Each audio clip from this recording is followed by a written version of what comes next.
It's one of those days. It's hard to pick what to start with. It's hard. It's like what's the thumbnail going to be? What's the title going to be? What am I going to? There's like so much going on, guys. But don't worry. I know exactly where to go. Oh my goodness. So much going on in the news. I mean, I've not seen news this busy in years. All right. Yes.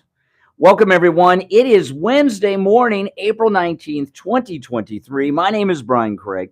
And, of course, you're listening to The Steve Kane Show, Florida's longest running radio show on the radio since 1977, when Star Wars was in theaters for its original theatrical release. That's how long. That's right.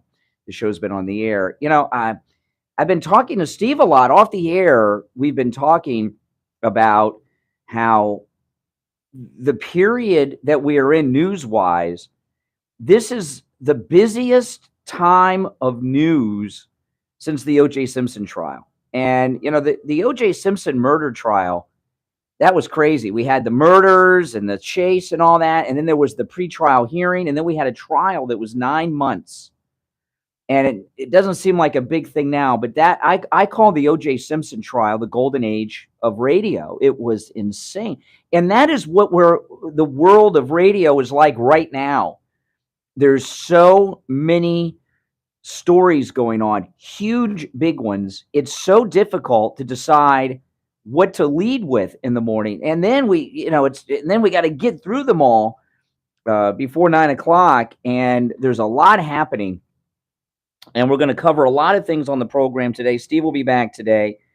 Before I get into the Washington politics, I wanted to talk about the shooting that happened with the old man with the knock at the door. Okay.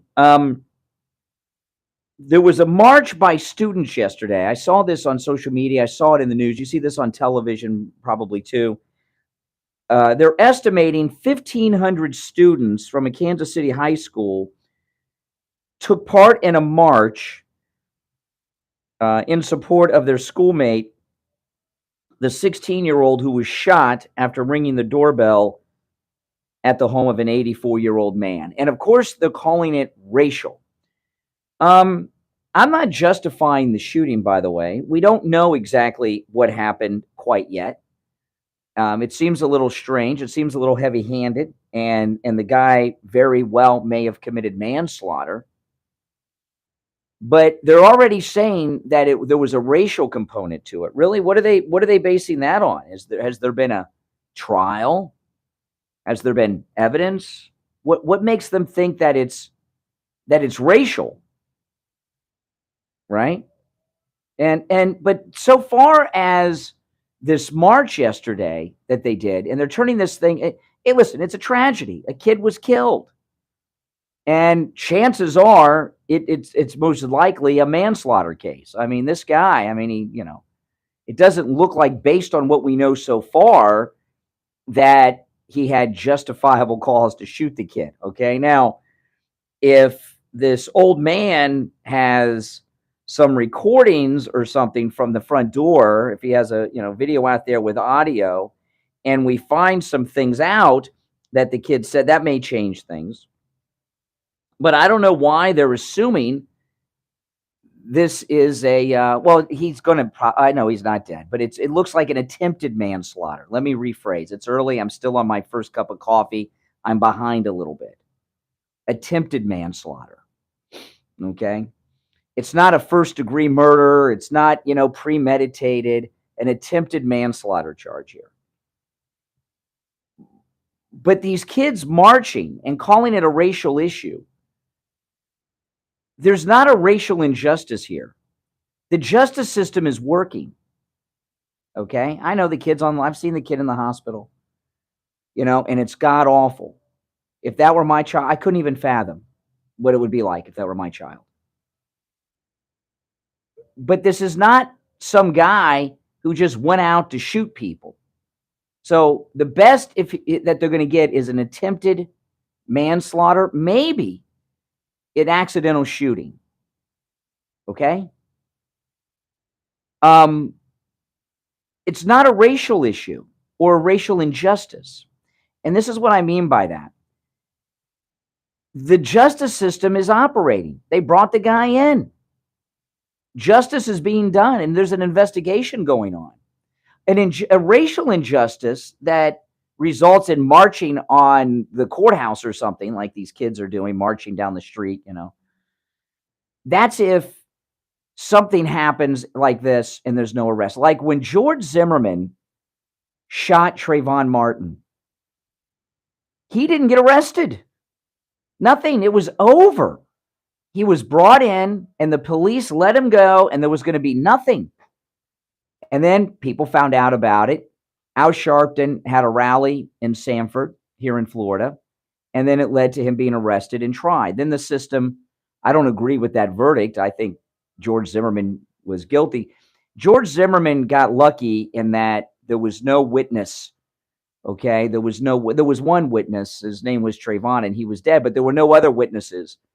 So the prosecution, they overcharged him, and they didn't have enough evidence for the charge. If they would have gone for a lighter charge, they probably would have gotten a conviction. But anyway, there's no racial injustice here so long as the system is working, and it is. When there's no police investigation, there's no arrest, prosecutors just excuse it, then you've got an injustice and you march on things. But you don't march when the system's working. You understand what I mean? But to a lot of leftists, everything's an injustice. Everything's a racial injustice. Okay? But we're going to find out exactly what happened. I hope. But I wouldn't be so sure that this guy should do time or be convicted. I don't know. We got to find out what happened at the door. All right. Our number is 1-888-GO-CANE-1. Now, after the break, I'm going to move into some other things, but you're welcome to call in about this. Do you agree there's no injustice as of yet? Okay. No injustice. The system is working at this point. That's what's really upsetting to me. Here we have a rogue justice system in New York persecuting President Trump. Here you have a justice system that's in play and working, and they're calling that an injustice, not what's going on in New York.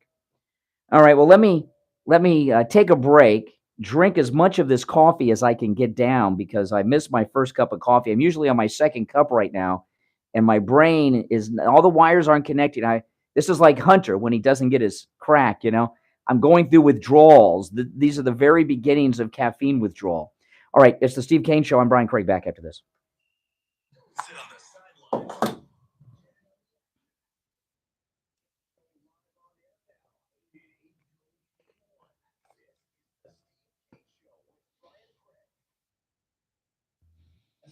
This is at best an attempted manslaughter case. I don't see them.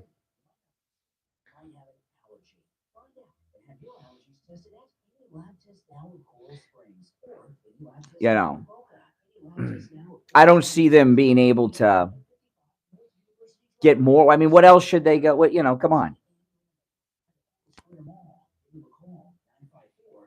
I mean, he's been arrested.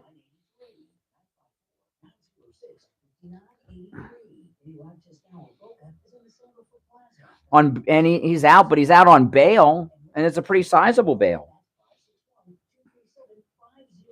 But what the media are doing with this, I think that's what the chances of. I'm going to read through a little bit of a story here about it so we can get some more stuff out. But if he was trying to open up the door, that's pretty scary if you're 84 years old.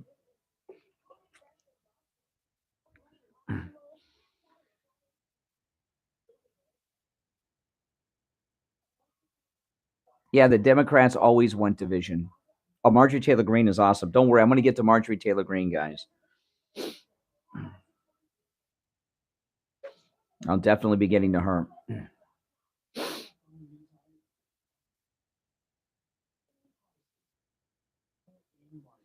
I'm going to read I'm going to read through the latest Oh, shoot. I hate when this happens. I'm going to read through the latest updates on it so we can get the latest updates.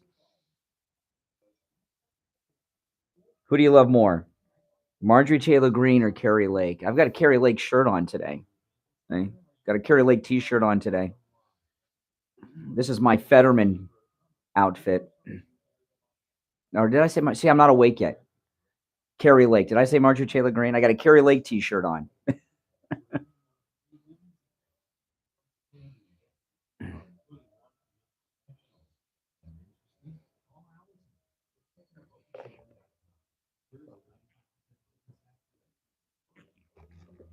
Oh, this is espresso. So there's 4 shots of espresso in here. So I got about 1 shot of espresso. Yeah, this is like my Superman jersey, right? I see a crime in progress, an injustice, someone needs saving. I unzip Super Carrie Lake supporter to the rescue. I don't know.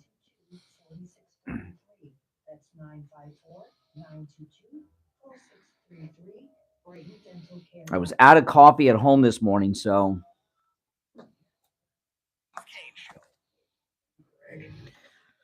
Just on 95.9 FM, the Treasure Coast on 106.9 FM, hear us in Boca on 95.3 FM, Fort Lauderdale on 96.9 FM, and anywhere in the world at TrueOldiesFLA.com.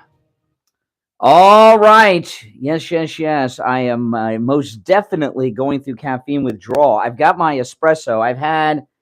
My coffee has 4 shots of espresso in it. I've had about a quarter of it. So I just got my first shot of espresso. I've usually already had this much espresso before I'm on the air. So at some point, I'm just going to turn into a superhuman being. Right now, I'm kind of like Fetterman. I'm a little out of it. And addiction to caffeine is a terrible thing, but there's worse things to be addicted to. Just look at Ashley and Hunter Biden.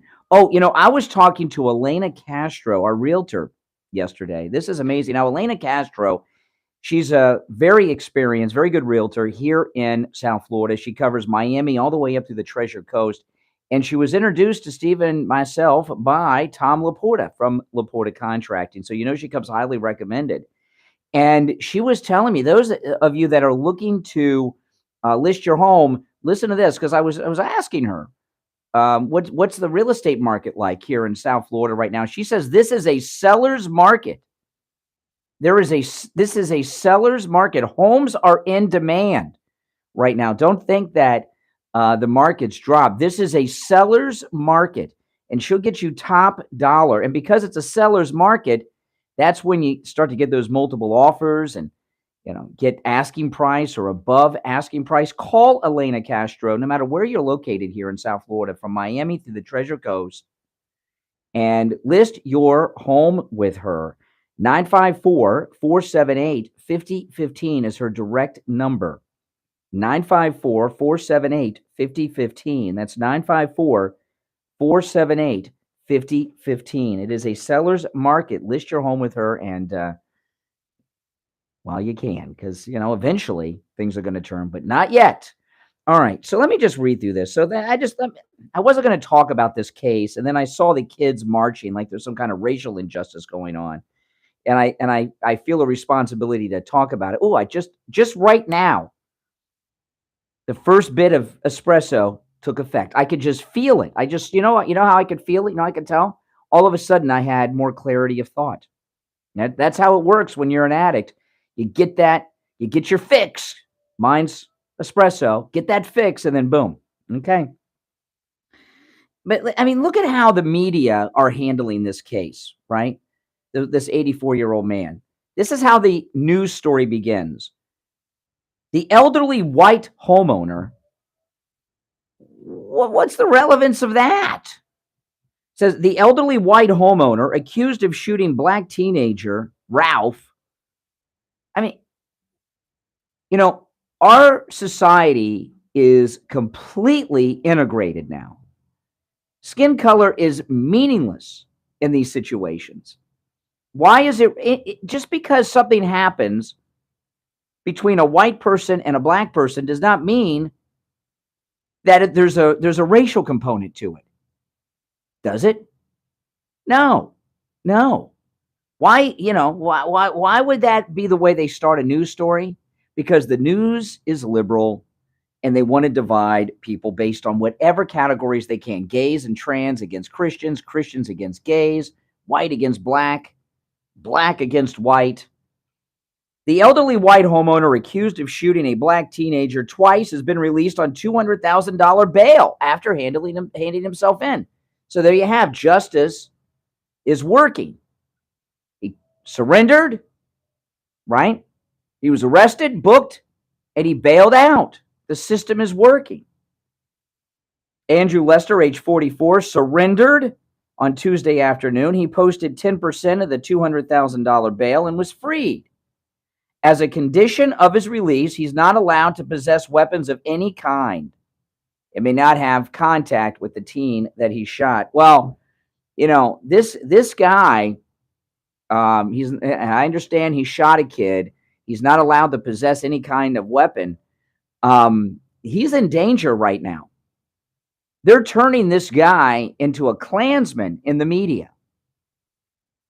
And he is not safe right now, and he's not able to defend himself.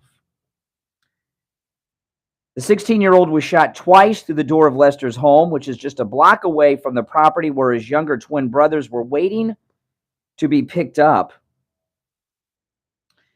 Sometimes things can just accidentally happen, The suspect was first arrested and released hours after the shooting on April 14th when he told police he was scared to death after seeing the teen standing at his front door. The prosecutor said, "As the prosecutor for Clay County, I can tell you that there was a racial component to the case. I don't want to comment on specifics of the case to protect its integrity." Well, what does that mean? Maybe you should give people information so people can cool off. What does that mean? He has a MAGA hat in his house? And they think MAGA people are racist? What does that mean there was a racial component? Did he tell the police that he shot him because he was black? Or did he say he was frightened because there was a black kid at his front door? He thought he was trying to break in and he didn't recognize him. Did that make it a racial issue? What does that mean? The police chief acknowledged the racial components at play in the case. The Kansas City mayor says the teen was shot because he was existing while black. Oh my goodness. Sounds like this guy's being convicted because he's white. The people in Kansas City are so obsessed with race, everything is a racial slight to them. The mayor told CNN that he shared outrage over the lack of action. What do you mean? He's been arrested. To pretend that race is not part of the situation, you'd have to have your head in the sand. Not every slight between people of different skin colors is racial, people. This boy was shot because he was existing while black, and he knocked on the door of someone who clearly fears black people. Well, maybe a frail man at the age of 84 fears anyone he doesn't know knocking at his front door. Doesn't mean he's afraid of blacks. It means he's afraid of people at his elderly, frail age that he doesn't know knocking on his door. Black boys, black children, and I think that is clear as day, and so I hope that it is not mistaken or forgotten. The reason why many black people and black parents, myself included, are concerned is because if one day it's ringing on the doorbell, they can get shot. That's the mayor. What talk about inciting people. Talk about why not just wait and allow the justice system to work this out? This is normal existence in life, and someone came to a door and shot through a door, not once but twice. That was horrifying. That's why I think I'm glad to see this first step towards justice, and why we all need to investigate how we can handle this and what we can do to do better in the future. Oh my goodness. Lester, he's the 84-year-old man, has an FAA license, registered to Arizona. Okay, he's freed on bail. The teen was shot in the head and the arm after mistakenly ringing the doorbell. Well, how do we know he mistakenly rang the doorbell? Has that been determined yet as proof? Maybe it was. Maybe, it wasn't. He thought he was meant to pick up his younger twin brothers there. Lester, the 84-year-old man, told police that shooting him was the last thing he wanted to do, but he was terrified because of his size and age. Well, where's the part about race? I'm not saying this was a good shoot, all right? We don't know. Did he get through the door? Was the door open? There's a lot of things that we don't know. But at best, you've got an attempted manslaughter or possibly accidental shooting here. And I'd like to get a mental fitness examination on this guy at his age. How with it is he? Right? Does he have cognitive issues like Joe Biden? That could also play into him firing his gun twice. Does he have a history of shooting people? Let's take our break. We'll be right back. Making morning radio great again. You're gonna really love it. It's the Steve Kane Show.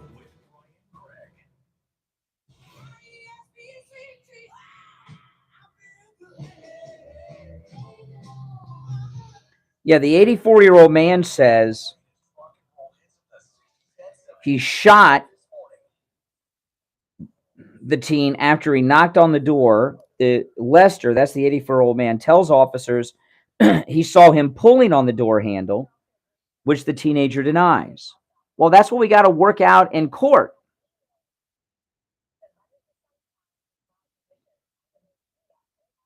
The teen said that the 84-year-old told him, "Don't come around here," after being shot. He shot twice within seconds of opening the door. He was shot in the left forehead and right arm. A neighbor told cops he thought it was odd for the elderly neighbor to have a visitor that late at night.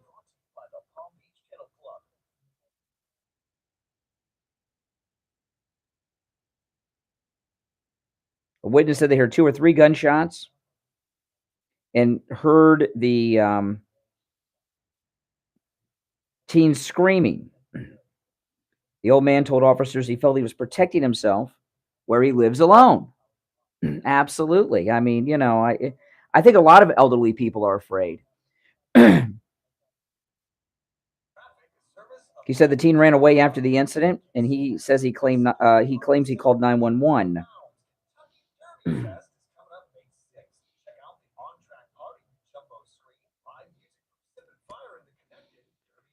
The teen told officers he pressed the doorbell. I'm going to read through this when I get back on the air. The teen told officers he pressed the doorbell and waited outside of the door. The man inside took a long time, finally opened the door holding a firearm. Officers took a hard drive from Lester's home to preserve video, but the video was no longer functional. Lester's home had signs warning trespassers and unwelcome visitors. The doorbell had a small "No Solicitor" sign on it. The sign said the property was protected by surveillance cameras, which turned out not to be true. Okay, they have 2 felony charges. He says there's a racial component, but he wouldn't elaborate. The defense attorneys for the elderly man said they're not aware of what the racial element of the case was.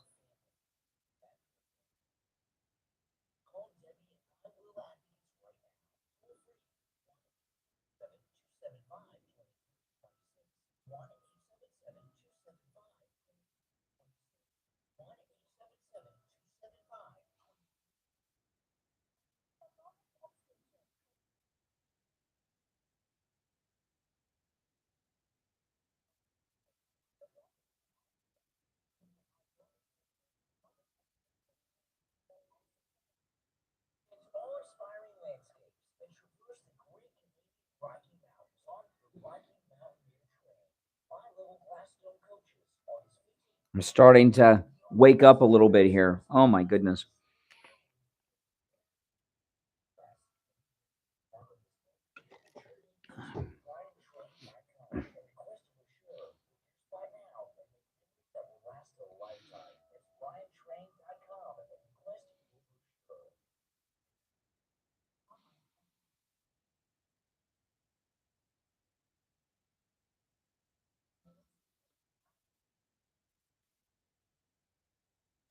I got to read through the rest of this story on the air.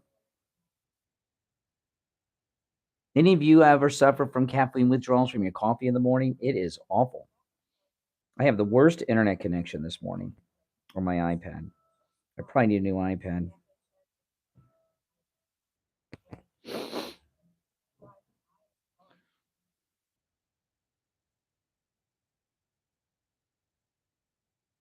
Or it could just be the article I'm reading is getting a lot of action. I'm reading the Daily Mail is the article I'm reading from, and I think it's getting a lot of action.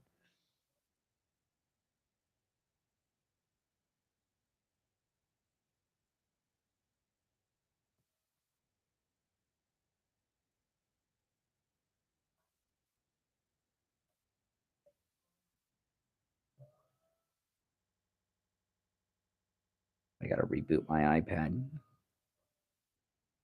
Oh, try doing it while you got a broadcast.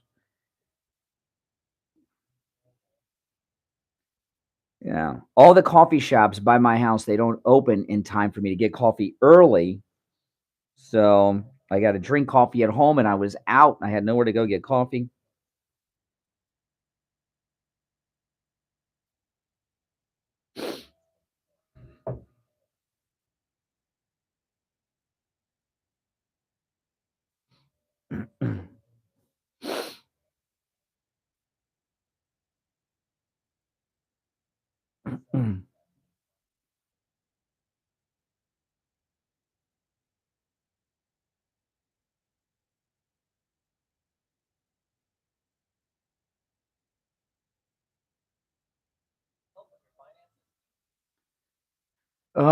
My daughter surprised me yesterday. My daughter, without me knowing, her, my wife, my plan this didn't tell me. My daughter just showed up at the house last night, unannounced from California for my birthday. I was in shock. All right, welcome back, everyone. I'm Brian. It's the Steve Kane Show. Talking about this terrible shooting of this 16-year-old kid in Kansas City by this 84-year-old man. And I've been following this week, and I have not talked about it. And the reason I'm talking about it now is how they're so quickly turning this into a racial issue. And I know we have elderly people listening to this program. This guy's 84 years old. He said the kid was knocking on his door and he was scared. If you're elderly and live alone, is it frightening? I haven't really lived alone. Ever. I even before when I moved out of my parents' house, I always had roommates, and sometimes my roommates weren't around or not there very often, but I've never really lived alone, and that's how most people are.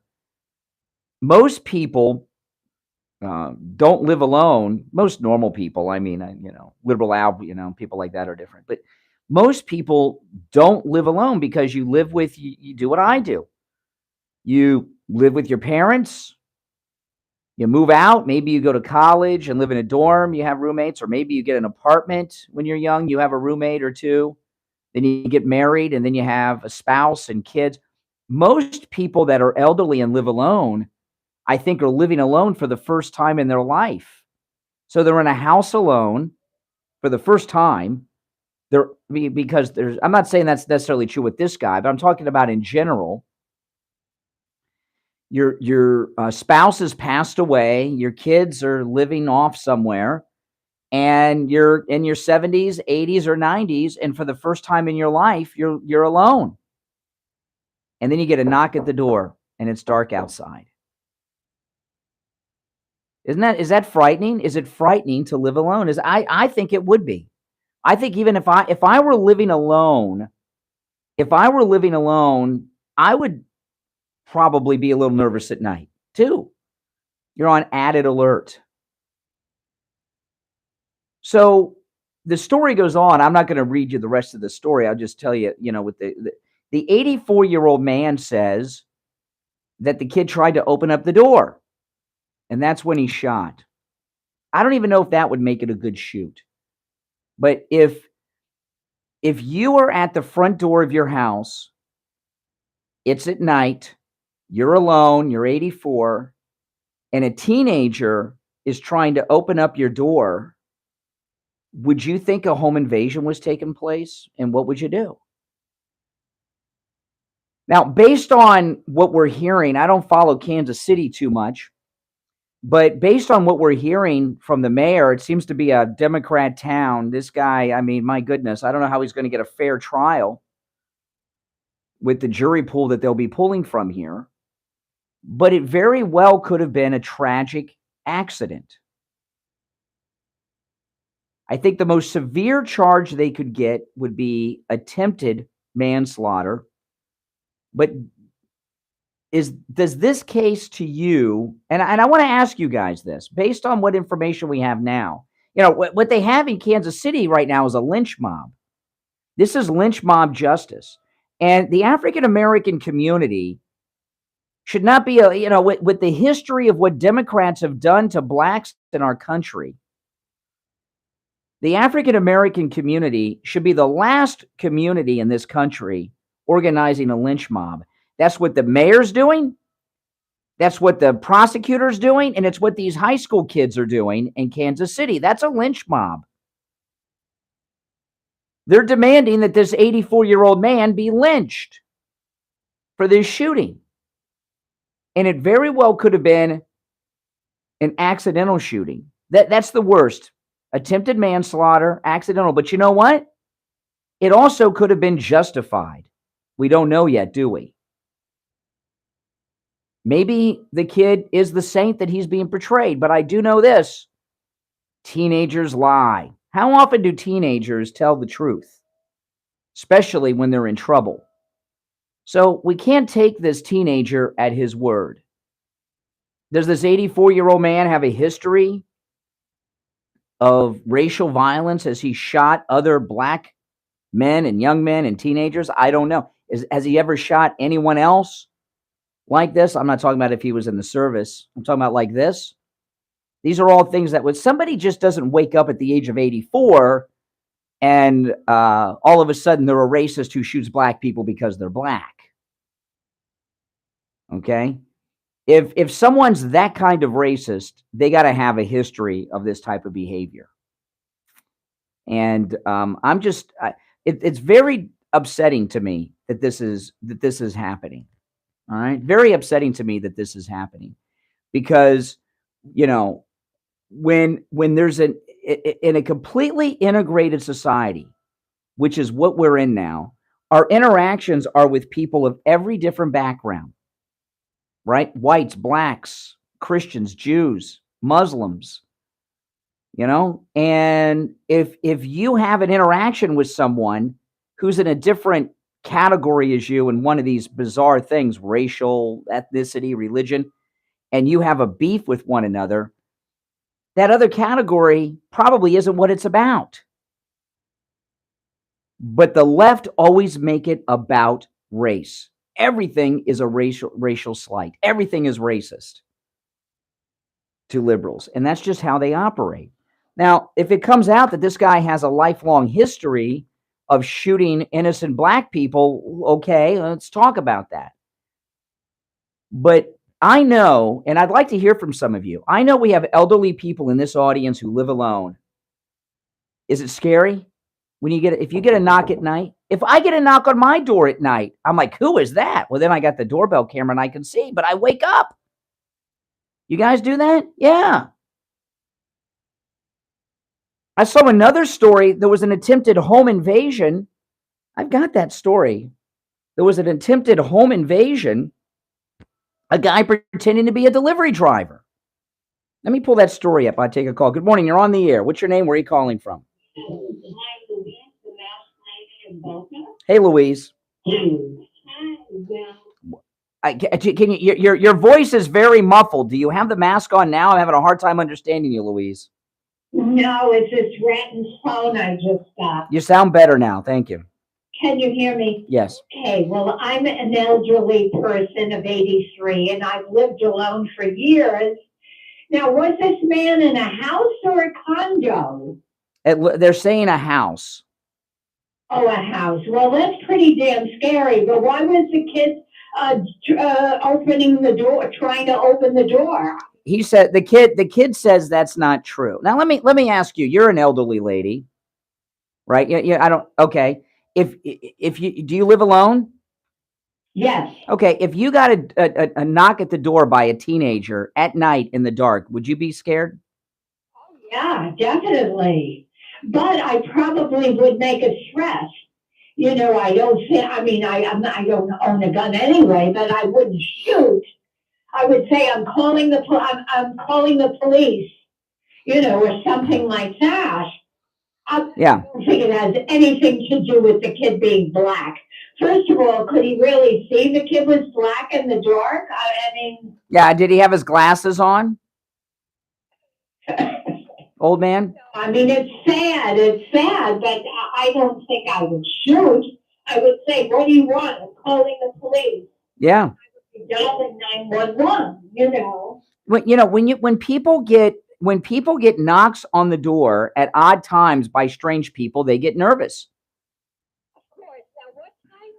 Brian. And I don't have the exact time. There's the stories are a little vague about details. If you noticed, all they're saying is he's a racist and shot him because he was black.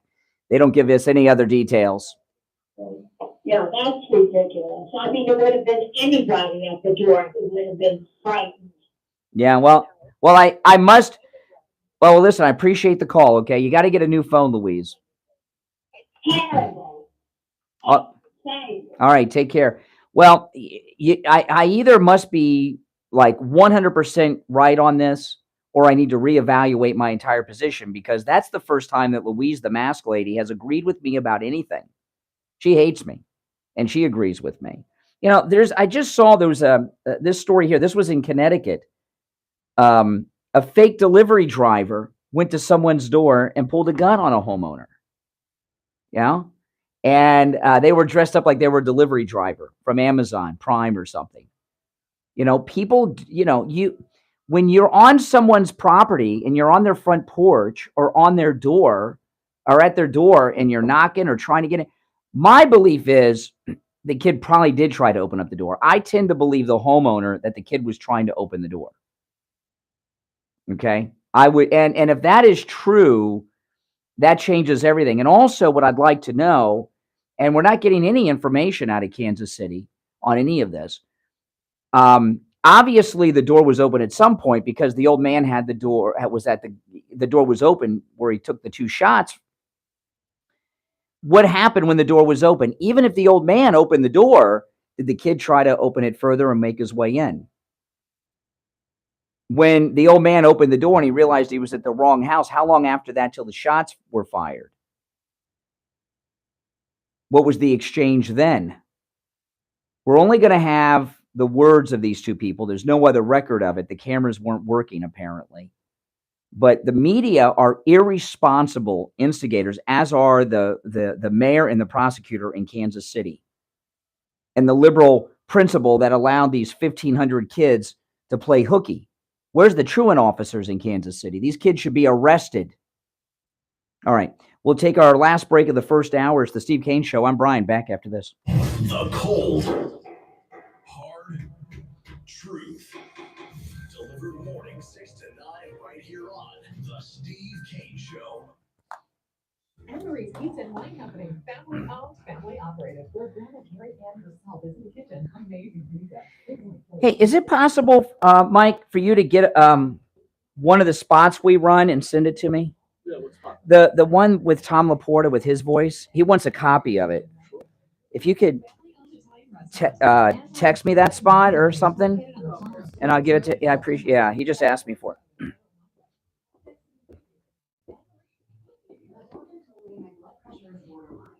I figured I could worry about it or do something about it.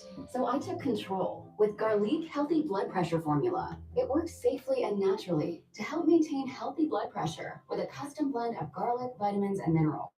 And it's odor-free. I'm taking charge with Garlic Healthy Blood Pressure Formula.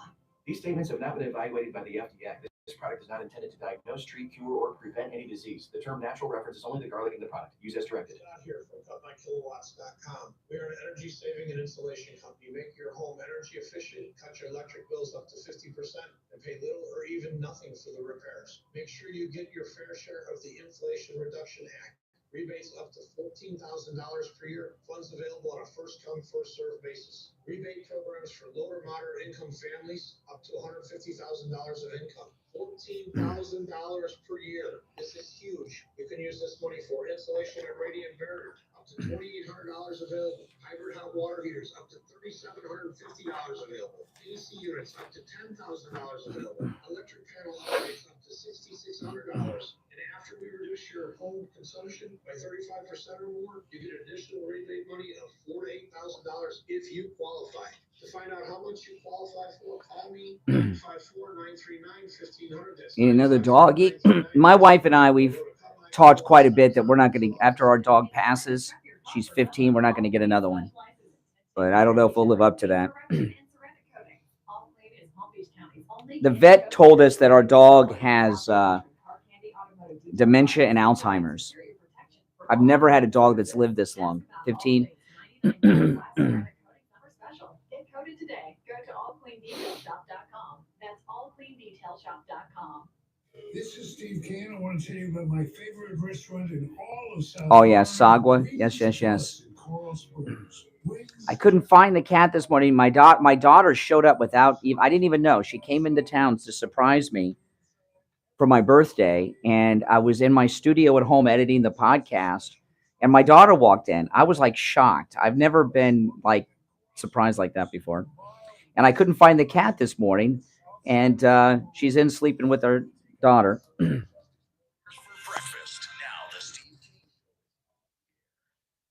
All right, callers on hold, stand by. I'm Brian. It's the Steve Kane Show, Florida's longest running radio show. My headache is gone. I've had half of my Starbucks here, so I've gotten at least 2 shots of espresso, so the headache has gone away. Isn't that nice? Oh my goodness. I feel I have so much sympathy for addicts of real things. I can't even give up coffee. How do these people give up what they're addicted to? I have no idea. Now, you know, all these terrible things we're hearing about, the fake delivery driver, you know, that went onto someone's door, and this tragedy in Kansas City. This is why I have the doorbell camera. You know, and, you know, with the doorbell camera, I can talk to people at the door. Even if I'm here, they'll think I'm inside. And doorbell camera will make you so much more secure because you know what is going on at your front door. And if something like this happened to me, you'd have the audio and the video. You'd be able to pull it right off my doorbell camera feed, and the police would see that the kid was trying to break in. So listen, the Sloman's free home security system and free doorbell camera with professional installation offer is back. And I know you guys would love a free doorbell camera. If you haven't gotten one yet, you want to call and get yours now. Okay, if you're one of the first 40 listeners to call today at 1-833-283-5050, 833-283-5050, you will get a free doorbell camera that connects directly to your cell phone with the installation of your Sloman Shield. You can see the front door of your house right from the palm of your hand, no matter where you are, even if you're home in another part of the house, or like I was in the islands on our cruise. All right. They're going to give you a free customized home security system and professional installation when you use their low-cost central station monitoring. You get an LED touchscreen pad, a motion detector, 3-arm doors, and a backup battery. Plus, if you're one of the first 40 radio listeners to call 1-833-283-5050, you're going to receive a free doorbell camera with the installation of your Sloman Shield. That's 833-283-5050. All right, let's go to the phones. We're talking about this tragedy in Kansas City. All right, you're on the air. What's your name? Where are you calling from? This is Mike from Louisiana. Oh, hey, Michael. You know, let's look at just about a comparable situation. Go back a few years and look at the McCloskeys and what they did in St. Louis. Now, they had the invading rioters that came onto their property. They came onto their porch with all they did was They didn't come on. The McCloskeys. They didn't come on their porch. They were on the sidewalk out front. But they came out with their guns, and look what happened to them. And but they did break down the gate of the gated community and break into the community. That they did do that. Right. So and that's my point. Look at what happened. All the McCloskeys did was brandish, right? Yeah, and the wife's gun was so little it looked like a cigarette lighter gun. Right, and that's the thing, and they still, and the McCloskeys still haven't gotten their guns back, and there were no shots fired there. And so if they, and granted, the McCloskeys are a little bit younger than this poor guy, and the old man, 84 years old, alone at night, and there's a teen banging on the front door. If you're not scared, you're crazy. He had every reason to be frightened. Every reason we right now. Should he have shot? We don't know. What happened? How did it when he went to the door and opened it? Did the kid try to walk in? Well, we got to find out. Hey, listen, Mike. Thanks for the call. You're on the air. What's your name? Where are you calling from? Hi, it's Sandra from Boca. Oh, hey, Sandra. All right. How are you? Good, good. So I wanted to just make a comment about this thing that happened with the shooting. You know, I have the Ring camera.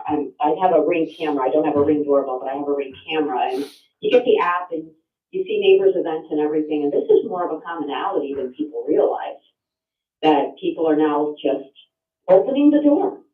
I mean, they're on camera. They're not even disguised. I see so many videos, Brian, of people just in the middle of the night, no shirt, no shoes.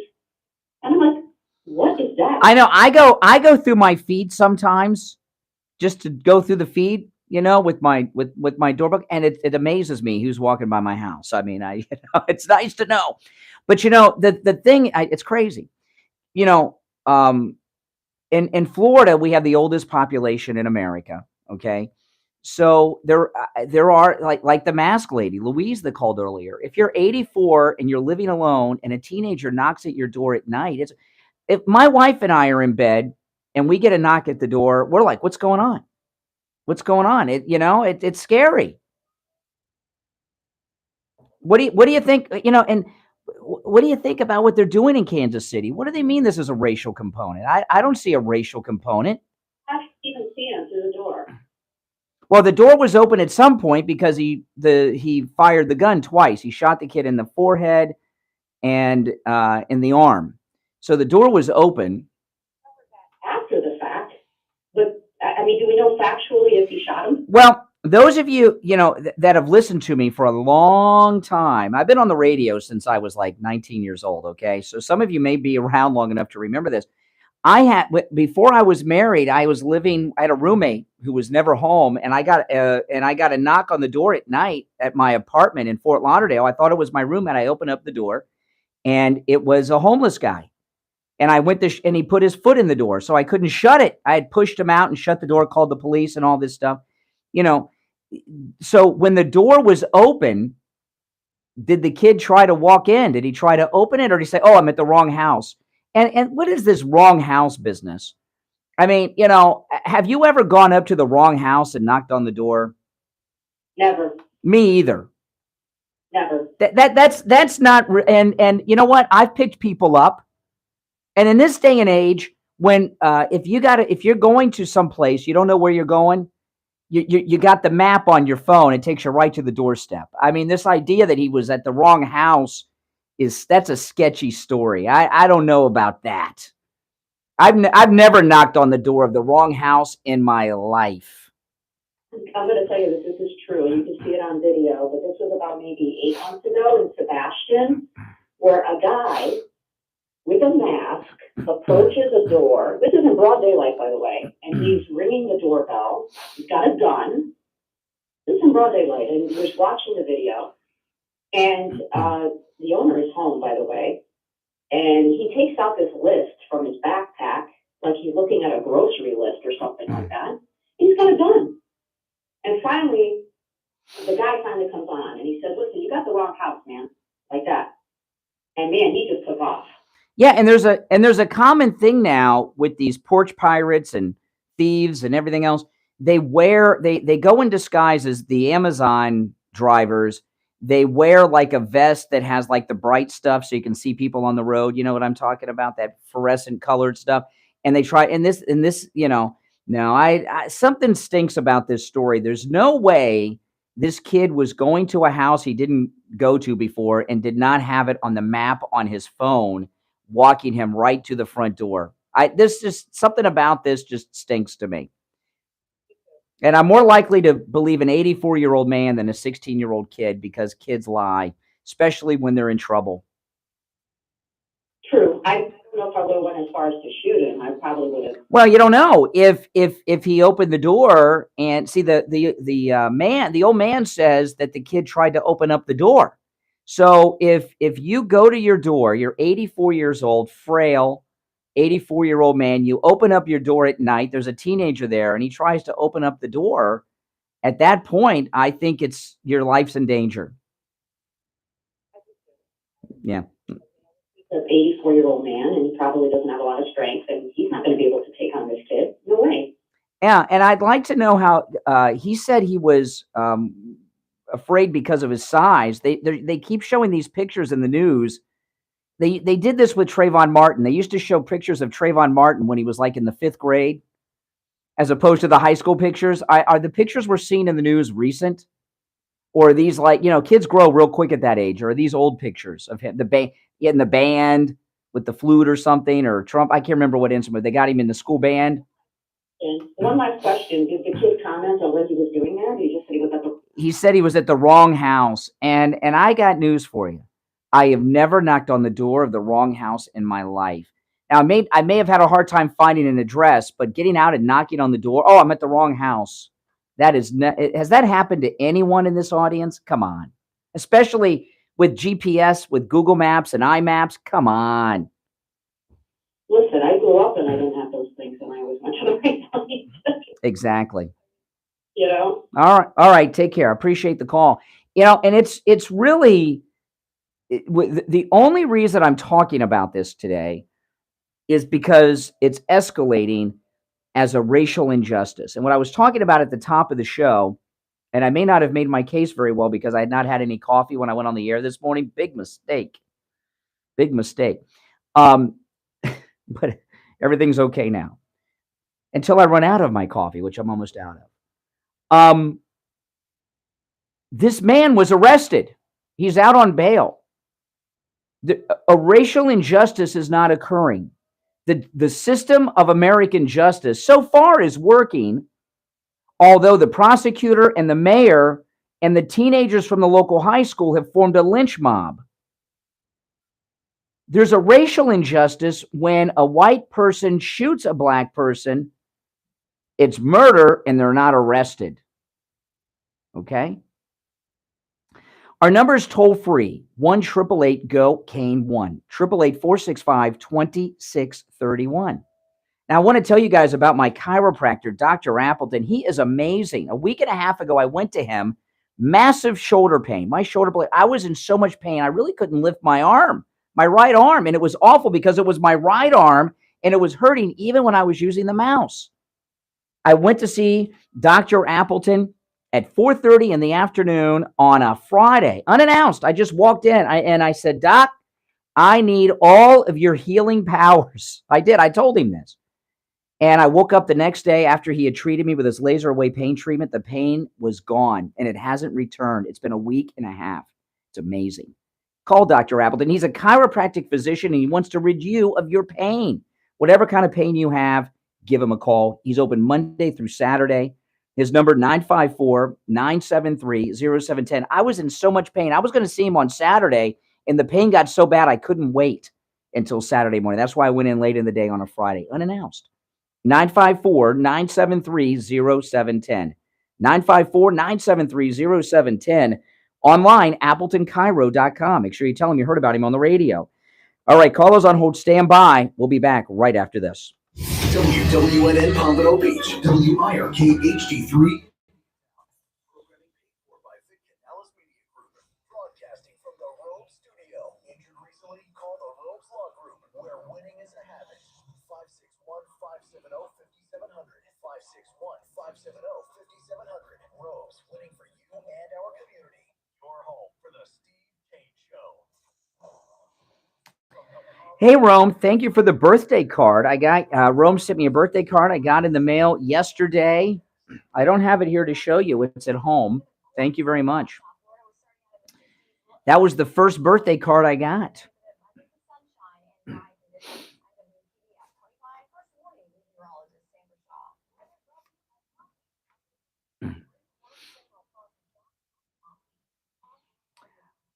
Bill, hey, Bill, what do you do for a living? Bill, I'm curious. What do you do for a living?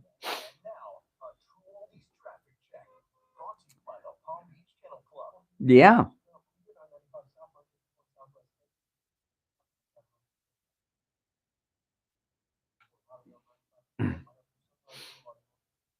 I'm curious. Bill doesn't want to tell us what he does for a living. Mm.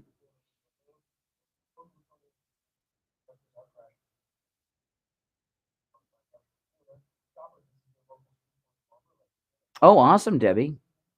Yes, tomorrow's the big day. A construction company. When I'm out doing construction work, I'll call you for your opinion of what I should do. Okay. This is an important story, and I'm going to get to the Marjorie Taylor Greene story, but this is an important story. They have a lynch mob in Kansas City right now for an 84-year-old man. And no one's calling it what it is. Have you heard anybody else call it what it is? It is a lynch mob against this 84-year-old man. Maybe he was wrong. Maybe he's guilty of manslaughter. But you know what? You don't have the mayor and the prosecutor and 1,500 young black men and women march down the street demanding this guy be lynched, which is what they're doing. And I'm sorry. We're going to talk about it.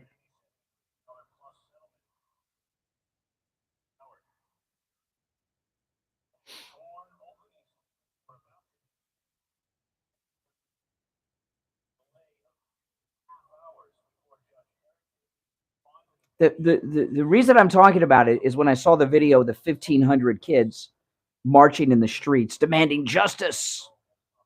He's been arrested.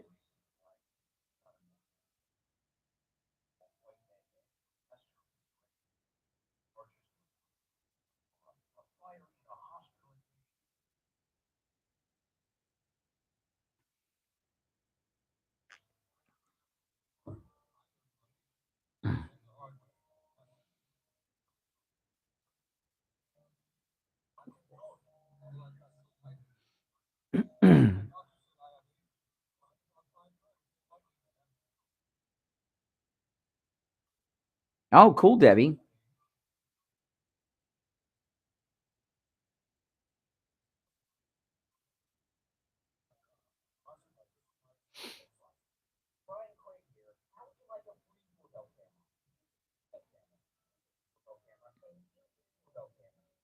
Absolutely. By the way, there's over 1,100 people in the live stream. Make sure you all like the video and subscribe if you're new. You'll enjoy my content, I promise you.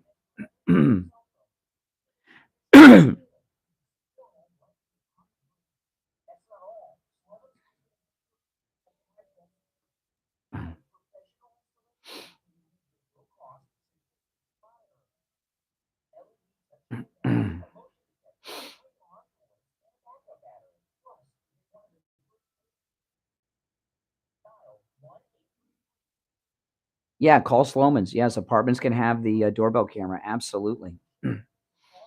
Yeah, give them a call. Yeah.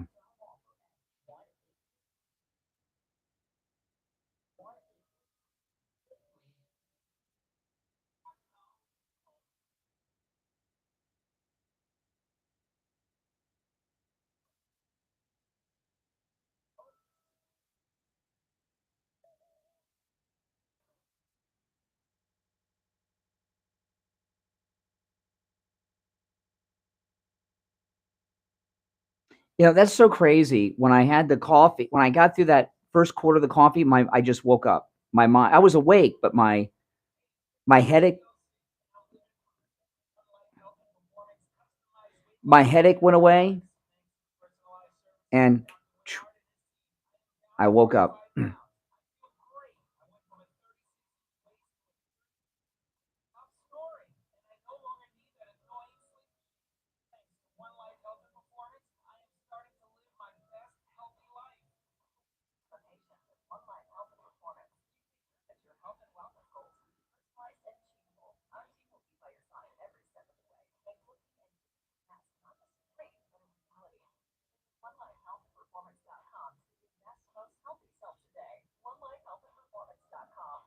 Caffeine headache, exactly. Lack of caffeine headache. It's the Steve Tate Show with Brian Craig. All right, phones are very, very busy this morning. So hang on, guys. I'm going to recap what we were talking about. And Steve joining us. Hey, Steve. Hey, the phones are ringing, but let me do a quick recap. And if you're on hold, bear with us. For people that are just tuning in, as the show open was playing at 6, I totally changed my mind on what I was going to open with because I saw something online. This 84-year-old man who shot, not dead, but shot twice, this 16-year-old teenager in Kansas City, Missouri. And I didn't think there was much to say about it. You know, I'm watching this in the news the last couple of days. He had been arrested. And, you know, and then as I'm going through the news, as I'm about to go on the air at 6, I see a lynch mob has formed in Kansas City. The 84-year-old man is white. The teenager is black.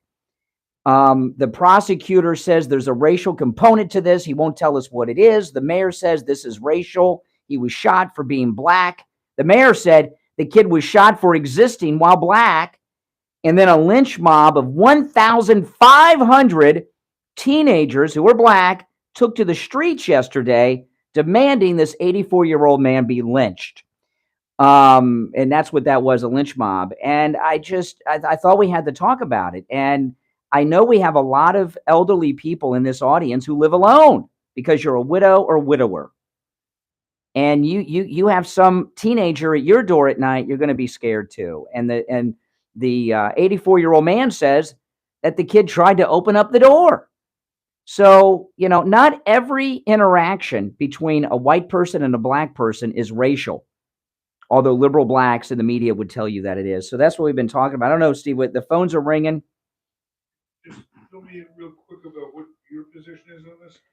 Well, my position is that the worst case scenario is that it was attempted, the kid's not dead. So attempted manslaughter is the worst case scenario because the guy was in his house and the teenager was at the door of the house, okay, at night. So the worst case scenario is it was attempted manslaughter. It could have been an accidental shooting. I'm taking issue with the mayor of the city and the prosecutor calling on a lynch mob against this white guy, saying that he shot him because he's a racist. They have no evidence that he's a racist. No evidence he shot him because he was black. And they said that he shot this kid because the kid was existing while black. They're stirring up racial demonstrations in Kansas City, Missouri, and it's awful. And we got to talk. My position is let the system work. I tend to believe the 84-year-old man. The kid says he was at the wrong house. And in my entire life, I've never knocked on the door of a wrong house, okay? I've gotten an address wrong, but didn't knock on the door before I figured it out. The old man says the kid tried to open up the door to his house and come in. So I tend to believe the man as of now, the old man, not the teenager. Teenagers lie. Tragic accident. What's the big thing about it? I mean, Well, because they're trying to send an old man to prison for murder. has he been charged? Yeah, he's been arrested. They charged him with murder. He's out on bail. All right, well, the phones are ringing. People have opinions. Yeah. Good morning. You're on the air. What's your name? Where are you calling from? Yeah. Good morning, Steve. Good morning, Brian. Richie. I wouldn't have shot the kid. I would have let him come in and I would have called the defunded police. Yeah, I would have called the defunded police of Kansas City because they actually cut $483,000 out of the police budget. Let me ask you, when you invited him in, would you invite him to leave with all your stuff too? I would have handed him everything because it would have been reparations. Time to call time out here. He shouldn't have been shot, but the old white man, because we made it a racial issue, is afraid because of the reputation the young black kids of today, especially in the inner cities, with their thuggery and their robbing of stores and stopping on cars and disregarding any form of human life. A matter of fact, if any black person, No, he's talking about Chicago. He's talking about the riots in Chicago over the weekend. That the mayor said that the mayor said was just a demonstration. Yeah, well, yeah, a demonstration. I mean, obviously, You in as a- America today, race got pulled into it. You expect less or more? Well, Steve, there's this 84-year-old man in Kansas City. Steve, he's got the mayor of Kansas City said that he shot the teenager because the teen was existing while black, and then 1,000. This isn't Chicago. This is Kansas City. Okay, then 1,500 young black men and women took to the streets and formed a lynch mob against this man yesterday. I think we got to speak up about this. Okay. They were walking down the street demanding that justice be done. But here's the deal, Brian. If you walk through that 1,500 of those young people peacefully protesting, you would have been beaten to death. And I'm almost positive, especially if you wore a MAGA hat, because as you will well know, the white supremacists of this country are terrorizing the black community. Yeah. So upside down, the black community has to take responsibility. Last night they had this ex-football player who said there isn't a black father of all these kids that are protesting, and they have no black fathers in the house. These kids are running the streets. Go get to it. Taking over. They threaten people. They shoot their own, and it's white kids too, by the way. In the inner city, it's low. Well, I read a story the other day that in the midterm elections, obviously the Republicans did not win in Chicago, but they had the largest number of people vote Republican in Chicago ever. So so that has the Democrats panic. So the Democrats are going to cause racial division wherever they can.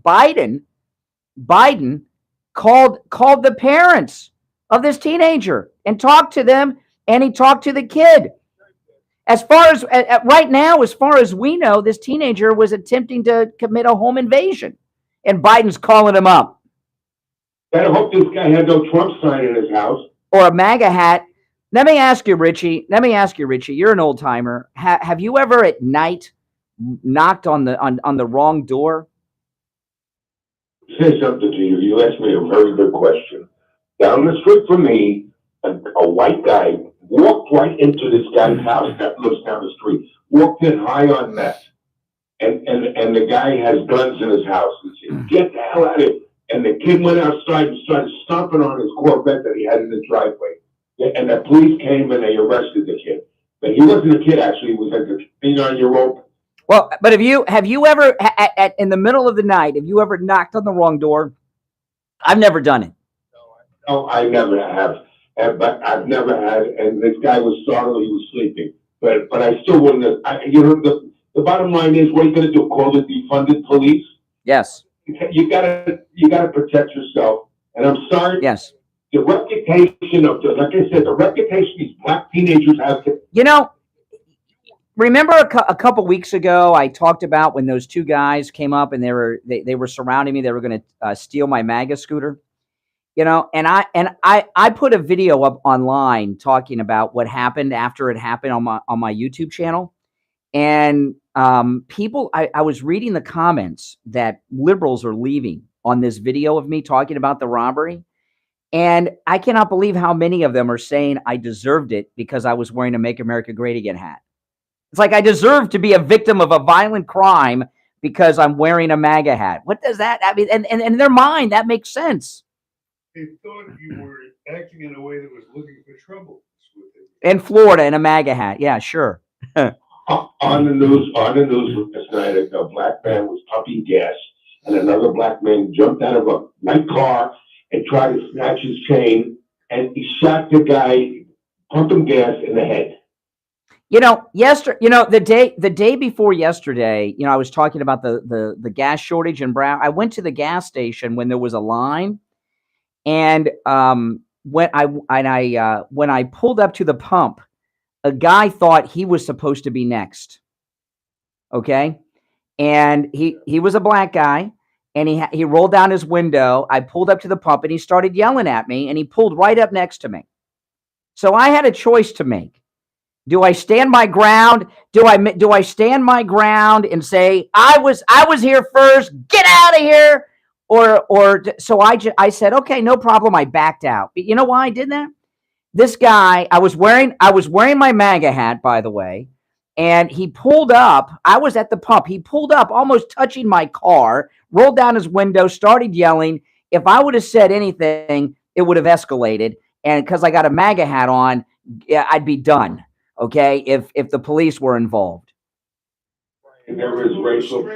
I had to back off because this guy was, in this day and age, they call you, and I was in Democrat background. Not really. I did not do the right thing. This guy was a jerk, and if he was a white guy, I'd say, hey man, I was here first. But because he was black, you prove my point. And we feel what's going on. Yeah, because I'm wearing my MAGA hat on. I got my MAGA hat on. He's black. He's obviously crazy to come up to me like this in his car and start yelling at me. Things would have escalated. This is Biden's woke America. This is North Korea now. We're no longer in an America that we know and love. We're in a state where we're being terrorized by these and liberal people, trans people, all kinds of people. But I hate to say it, but we live in fear now because that's the truth. Well, look at Anheuser-Busch has lost $6 billion with a B in value because of this transgender spokesperson, and they still have not fired that idiot girl that hired that guy or distanced themselves from it because they're afraid of the trans people going after them. That's correct. Yes, that's correct. All right, take care. All right, we'll take our break and be right back. Don't sit on the sidelines. Get in on the action. Call the Steve Kane Show live on air now. 888-GO-KANE-1. This is the Steve Kane Show with Brian Craig.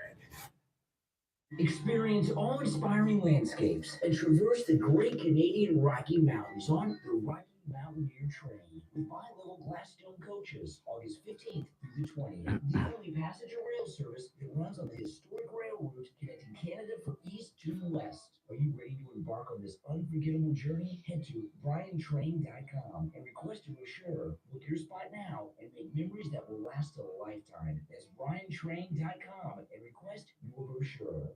Just because you're getting older doesn't mean you have to feel older. This is Brian Craig, and I want to tell you about my anti-aging doctor, Dr. Mitch Matez at the Bayou Station, West LA, and hormone replacement pellet therapy.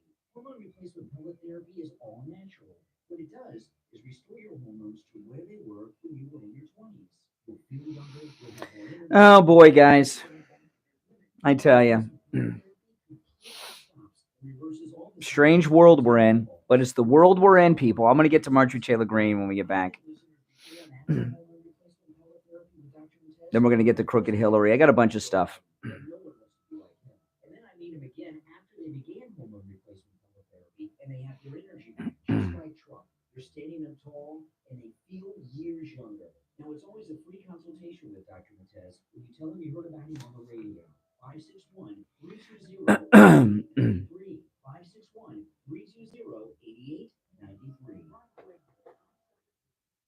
My knee for years, but not anymore. It's all gone thanks to Dr. Appleton and his laser away pain system. I'm in studio right now with Dr. Appleton. Dr. Appleton, how'd you do it? My treatment knee pain treatment is simple and no fun. I have robotic lasers that have a wonderful effect on joint pain. These are all FDA approved. Now you don't just help with knees. Tell the listeners what other areas you can help them. Any joint I can do. Shoulder pain, hip pain, sciatica, stenosis, arthritis, tendonitis, bursitis, from the foot all the way up to the knee. Dr. Appleton is a chiropractic physician, and with the laser away pain system, there's no injections, no surgery, and no drugs. He's open 6 days a week, and same-day appointments are available. Call right now for your free consultation. 954-973-0710. 954-973-0710. Make sure to tell Dr. Appleton Don't waste hours and hours waiting at the doctor's office or one of those big labs. Go to any lab test now of Boca and any lab test now of Coral Springs. Their prices are guaranteed to be the lowest you'll find anywhere. No appointment, doctor's order, or prescription is needed, and you're in and out in 15 minutes or less. They offer every lab and blood work your doctor could order. They even have drug testing and STD testing. Take control of your health care and visit any lab test now of Boca and any lab test now of Coral Springs. There's lots of any lab test nows around, but these are the only two advertising on our radio station. So don't use the rest. Only go to any lab test now of Boca and any lab test now of Coral Springs. And make sure you tell them about them on the radio. Now back to the Steve King Show. Brian Craig. Listen in the Palm Beaches on 95.9 FM. The Treasure Coast on 106.9 FM. Hear us in Boca on 95.3 FM. Fort Lauderdale on 96.9 FM. And anywhere in the world at TrueOldiesFLA.com. All right, now I'm going to ask you the most important question you will be asked today. Do you or someone you know and love suffer from neuropathy? Well, if you've got neuropathy, you know, and if you know someone with neuropathy, you know, it is living torture. You used to suffer from neuropathy, Steve. Oh, my goodness. You know, Steve had every neuropathy symptom in the medical journals and a few that aren't, you know. The numbness, the pain, the burning, the tingling in your hands and feet, dizziness, loss of balance, the feeling of pins and needles in the hands and feet. Some have no feeling at all. Some have every symptom in rotation. Like, you know, yeah, I mean, it's insane. And doctors will tell you there's no treatment. That is your life. Well, that's not the case. Lighthouse Medical Center in Pompano not only have a treatment for your neuropathy symptoms, it works. It worked in you, Steve. And I've talked to many of our listeners who have been rid of all of these terrible torture symptoms from neuropathy. It's a no-charge consultation if you tell them you heard about them on the radio. Now, if you can't make it to Pompano, maybe you're in another part of town, another part of Florida, or even out of state, no matter where you're located, call them. They still can help you, all right? You can find them online at lighthousemedicalcenter.com or call them directly, 754-222-6642. 754-222-6642. That's 754-222-6642. Make sure you tell them you heard about them on the radio and say bye-bye to your neuropathy, all right? Okay, so I just finish up on this, then I want to move on to Marjorie Taylor Greene and some other things that are in the news politically. Yeah.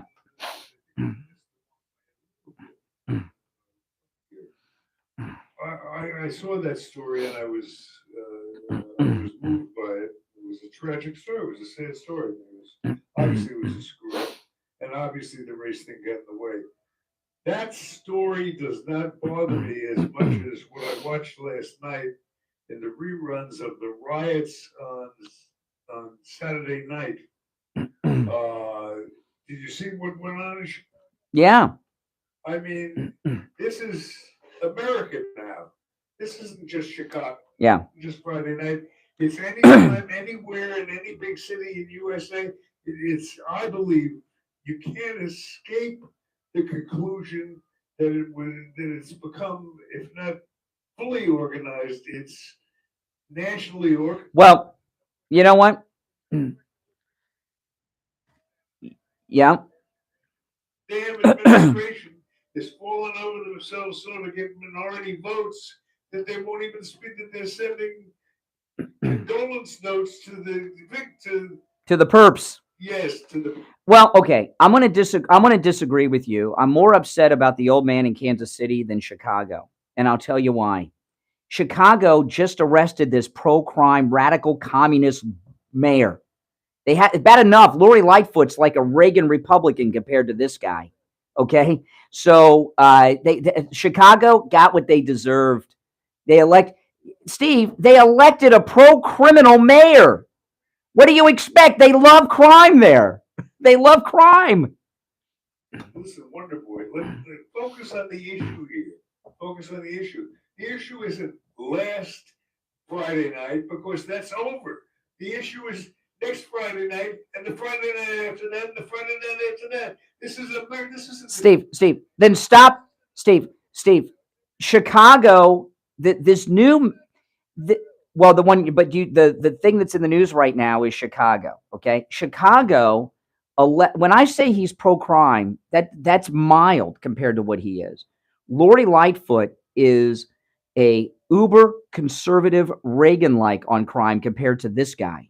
This guy is, it's like, remember Charles Manson said all the good guys are in prison? That's how the mayor of Chicago thinks, this new radical loon.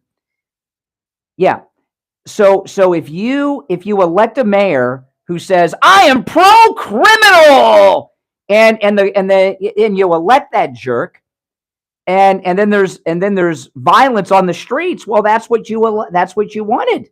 That's what you voted for. I mean, it's crazy, but it's true.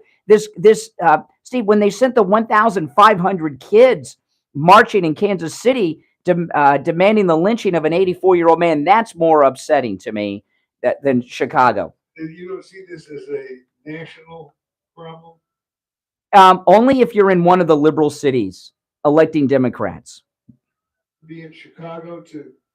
Oh, yeah, you pick another liberal. Well, that's another liberal city. Stop electing Democrats. Stop electing liberal Democrats that are pro-crime. Look what they're doing in Los Angeles.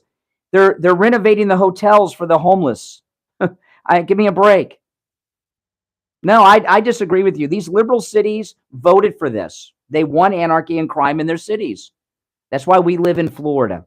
You think we'd put up with this in Florida? If there was a riot like that in Florida, like they had in Chicago, believe me, it would be a one-time event and justice would be done and facial recognition would be used to round up everyone. You see it in this. The fact that the government is organized against the average. Steve, the citizens voted for the pro-crime mayor. He just got sworn in Chicago. They want crime. They want to live in a city that is overrun by criminals who are doing crime. That's why they voted for the pro-crime lunatic that just became mayor. Listen, we got to take our break for the bottom. Callers on hold, stand by. I want to hear your thoughts on this. Are you with me or Steve on this? Did Chicago do this to themselves? Do you feel sorry for Chicago? I do not feel sorry for Chicago. Chicago voted for this, just elected this radical pro-crime mayor. That to me says in Chicago, we want violence in our streets. We want to be crime victims. We elected a mayor to bring us more crime. How can I feel sorry for them? We'll be right back. Making morning radio great again. I think you're gonna really love it. It's the Steve Kane Show with Brian Craig.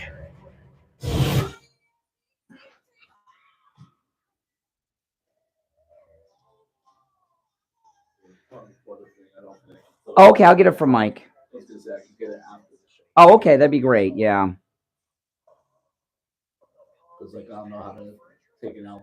Well, you know what? The best way to do it, yeah, take it. It's easier. It's easier to take it off of here. Yeah. That's what I was thinking. Yeah, that's the easiest thing to do. Yeah.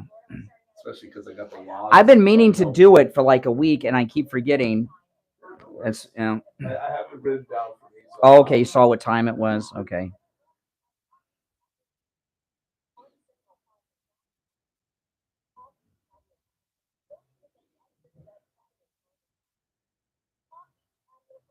What do you guys think?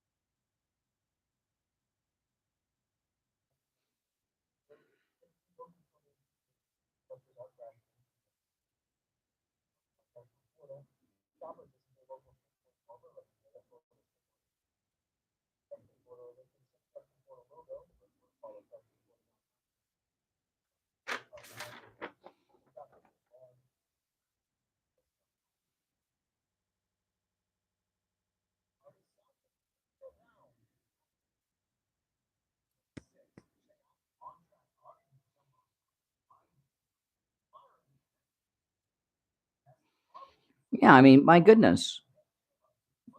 They just elected this guy. So the citizens of Chicago must like to live in a crime-ridden city, crime-filled city. That's the only I can think of.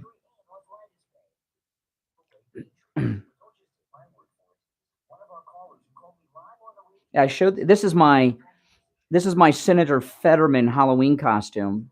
I'm not wearing the athletic shorts. I've got jeans on, but does this look good? Does I look like John Fetterman here at the? Yeah, I'm ready to go in the Senate and vote on big legislation. Unbelievable.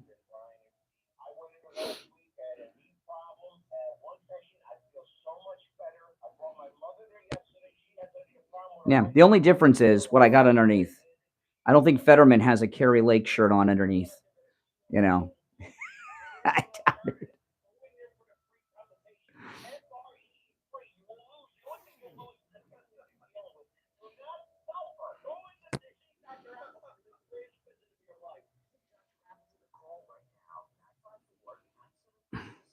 Not sloppy enough. Yeah.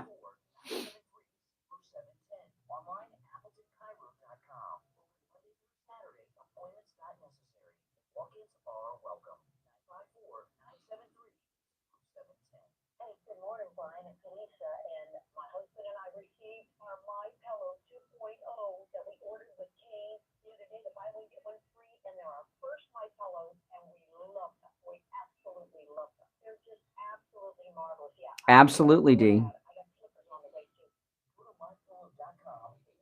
I'm getting a lot of heat talking about DeSantis. People are getting pissed at me.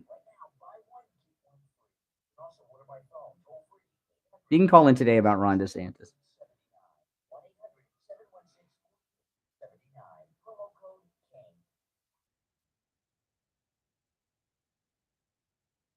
I haven't even gotten any of the stuff I planned on talking about here. We're halfway through the show.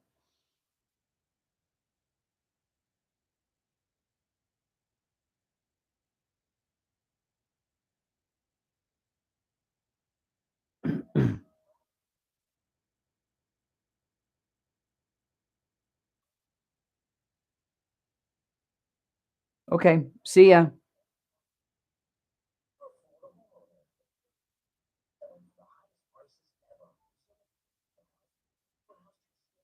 In fact, why don't I make sure that you're never subjected to the show again? Why don't we do that? Let's make sure you're never subjected to the show again. Let's go. There we go. That way, there we go. Yeah, he'll never be subjected to this boring show again.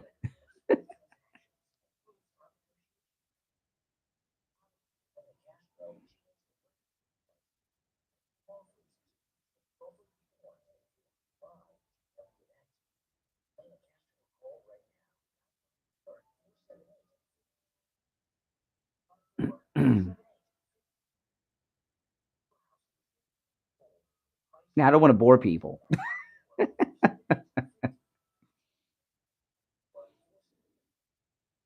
Oh, awesome, Sharon.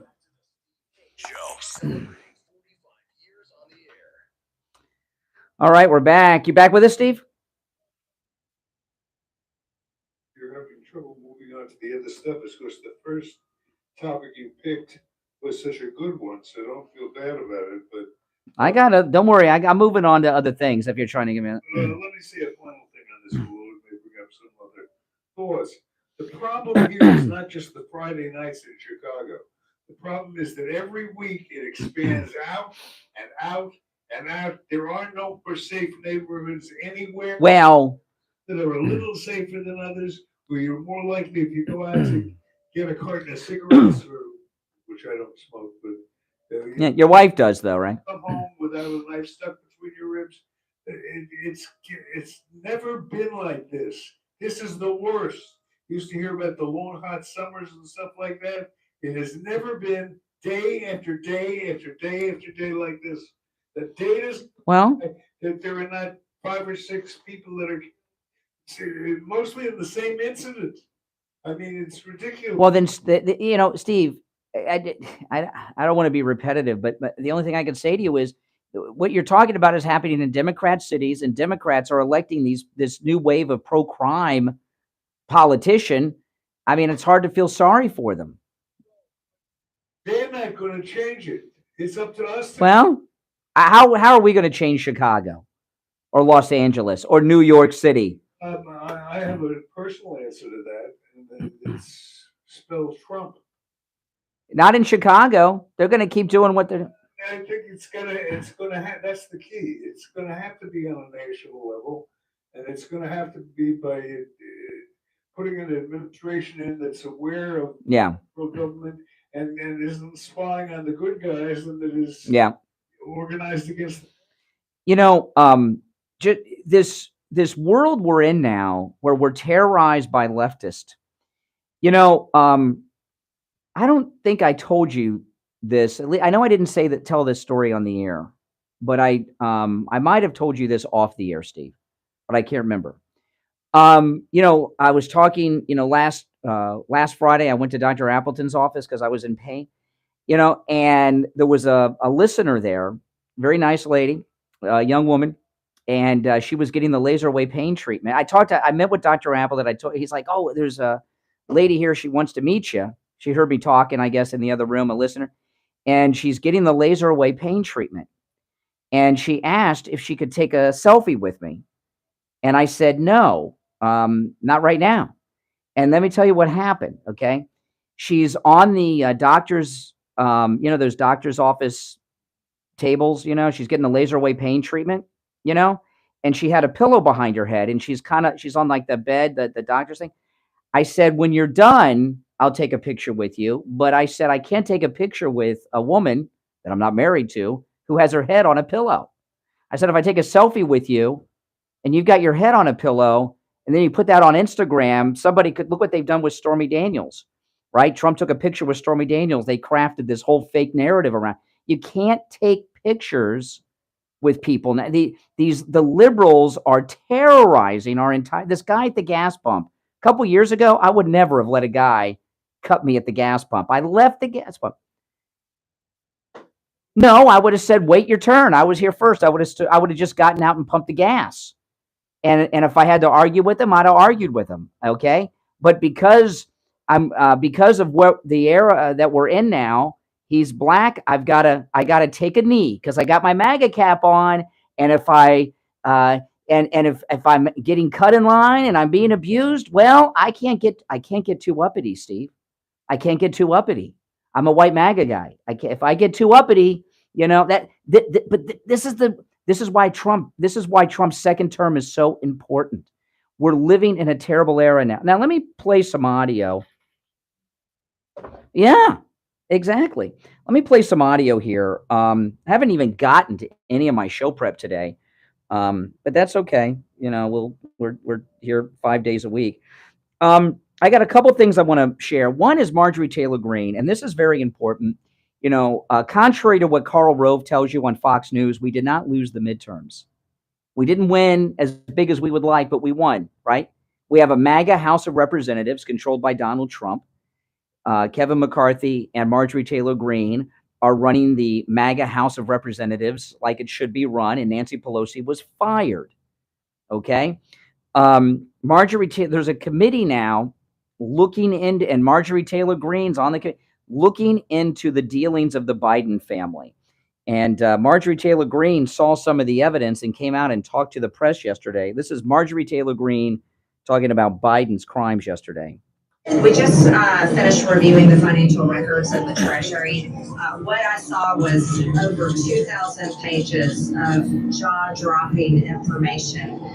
There's basically an enterprise wrapped around Joe Biden involving not only multiple family members, more than we thought there were, but other people as well. And just a complete conglomerate of LLC shell companies where money was passing through from foreign countries, China, Ukraine, but many more countries than just those.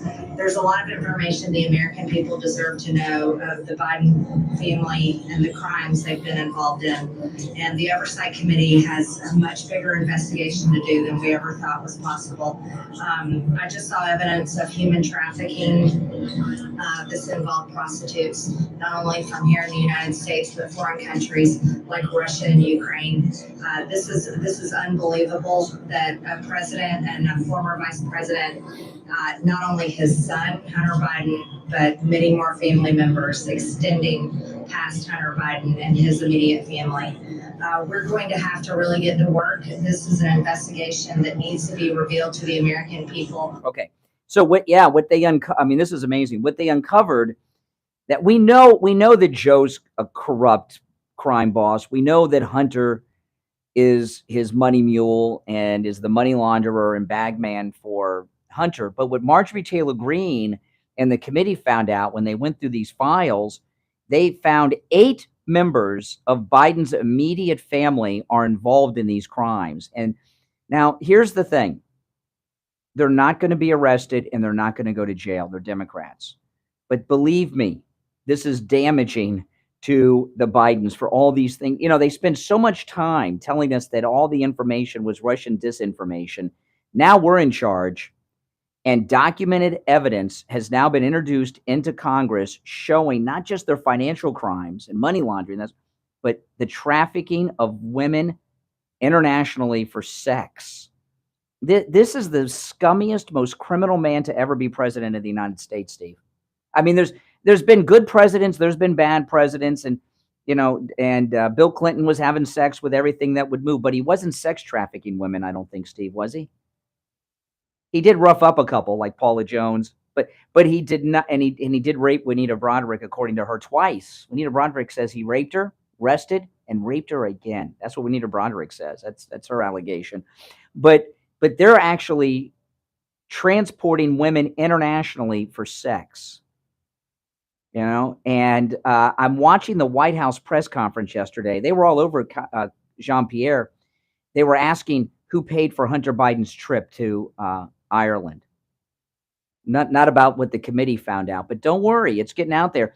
And what'll do the Bidens in is not their crimes, okay, but that they don't think their crimes are crimes. They don't think that these things that Marjorie Taylor Greene went through, the financial crimes through Russia and Ukraine and China, the sex trafficking of prostitutes, those are her words, sex trafficking prostitutes, Marjorie Taylor Greene said. They don't think they've done anything wrong. They just think this is, this is what it is to be a politician that holds federal office in Washington, D.C. This is just the life. And because they don't realize they've done anything wrong, they don't try to cover up or anything. And they left a trail of evidence 50 miles long that is incredibly embarrassing. And even though they're not going to be arrested, it'll be very damage to him and his reelection hopes, which they're telling us are going to happen. Now, there was an amazing happening on yesterday's program, Steve, and you are not here. I want to tell you about it when we get back. This was we had an amazing thing happen on yesterday's program, and I got to tell you about it. It's going to blow your mind. Something happened that I never thought would happen. I'll tell you about it when we get back. It's the Steve Kane Show. I'm Brian. We'll be back right after this with your calls. Don't go anywhere. Cold, hard,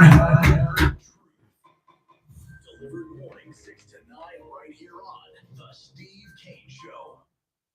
You're pregnant. How far? 1 month, 2. No doctor yet. I can't afford it. Protect yourself and your baby. The health department can help you out. Test for STDs. I don't have diseases. You don't know. You don't always have STDs make you and your baby sick. I don't want my baby sick. No one cares more about your baby than you. I'm calling my county health department. A message from the Florida Department of Health, the Florida Association of Broadcasters, and this radio station. Hello, this is Mike at Friendly Tire. I've been in business 30 years at the same location and offering great deals on new and used tires. I have many suppliers. Whatever car or truck you have, I can get you incredible deals on any tire. I also do tire repairs at very low prices. Give me a call. My number is 954-977-9445. I will give you a price over the phone on new and used tires. Again, my number is 954-977-9445. Thank you.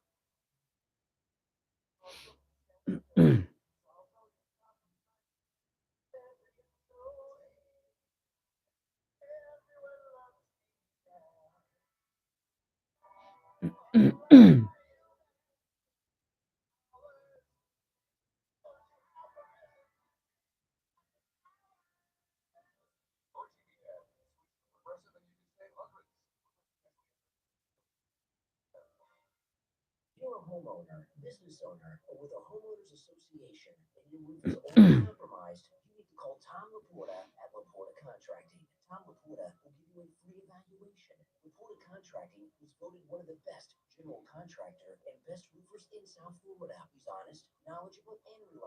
and will never sue you.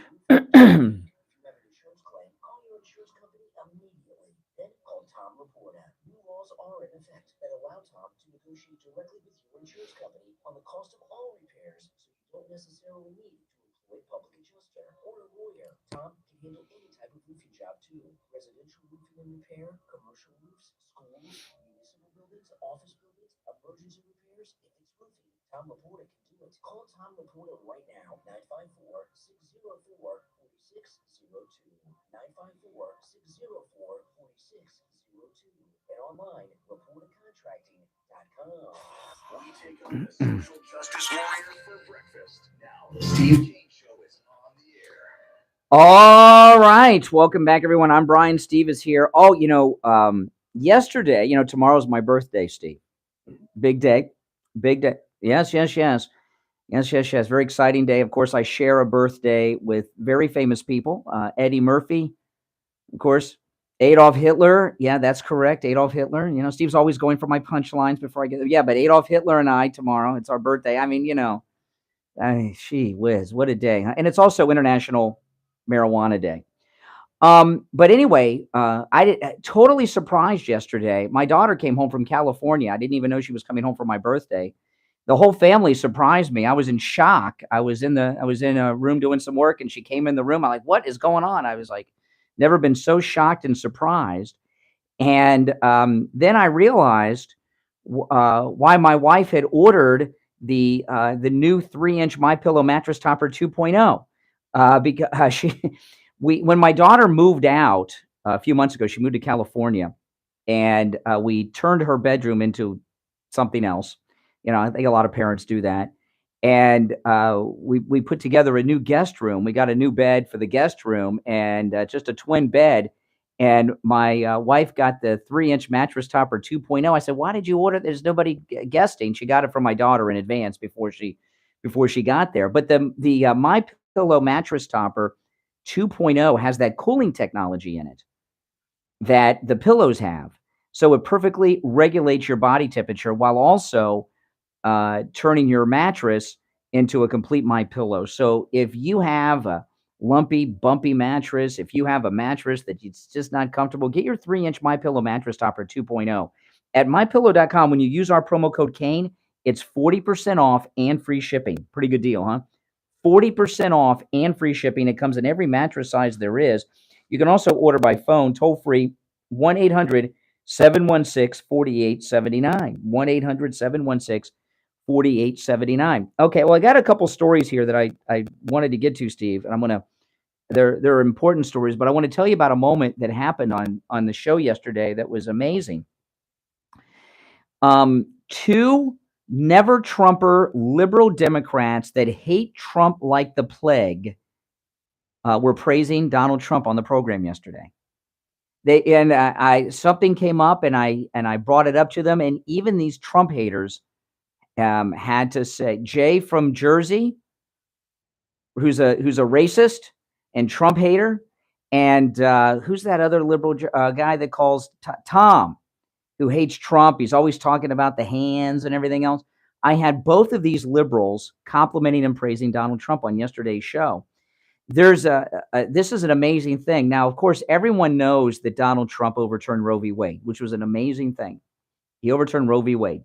He put perfect Supreme Court justices on the court, and they overturned Roe v. Wade. That's amazing. Trump did that.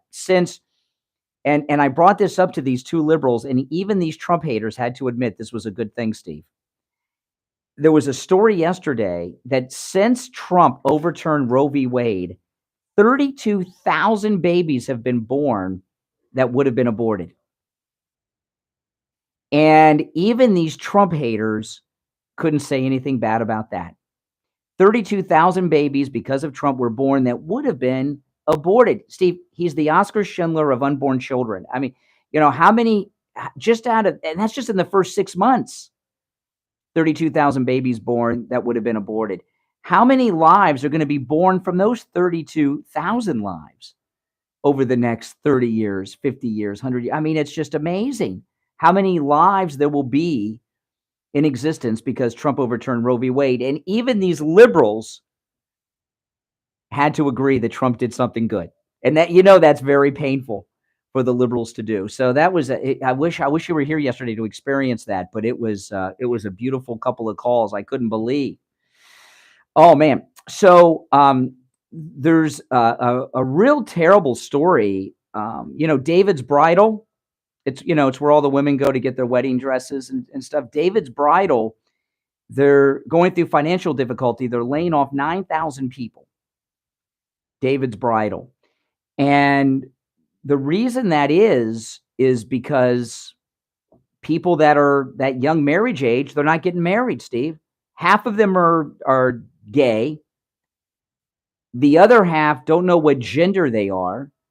And young people that are of childbearing years and of the marriage years aren't getting, there's no such thing, that we're losing what we know as a traditional marriage in this country.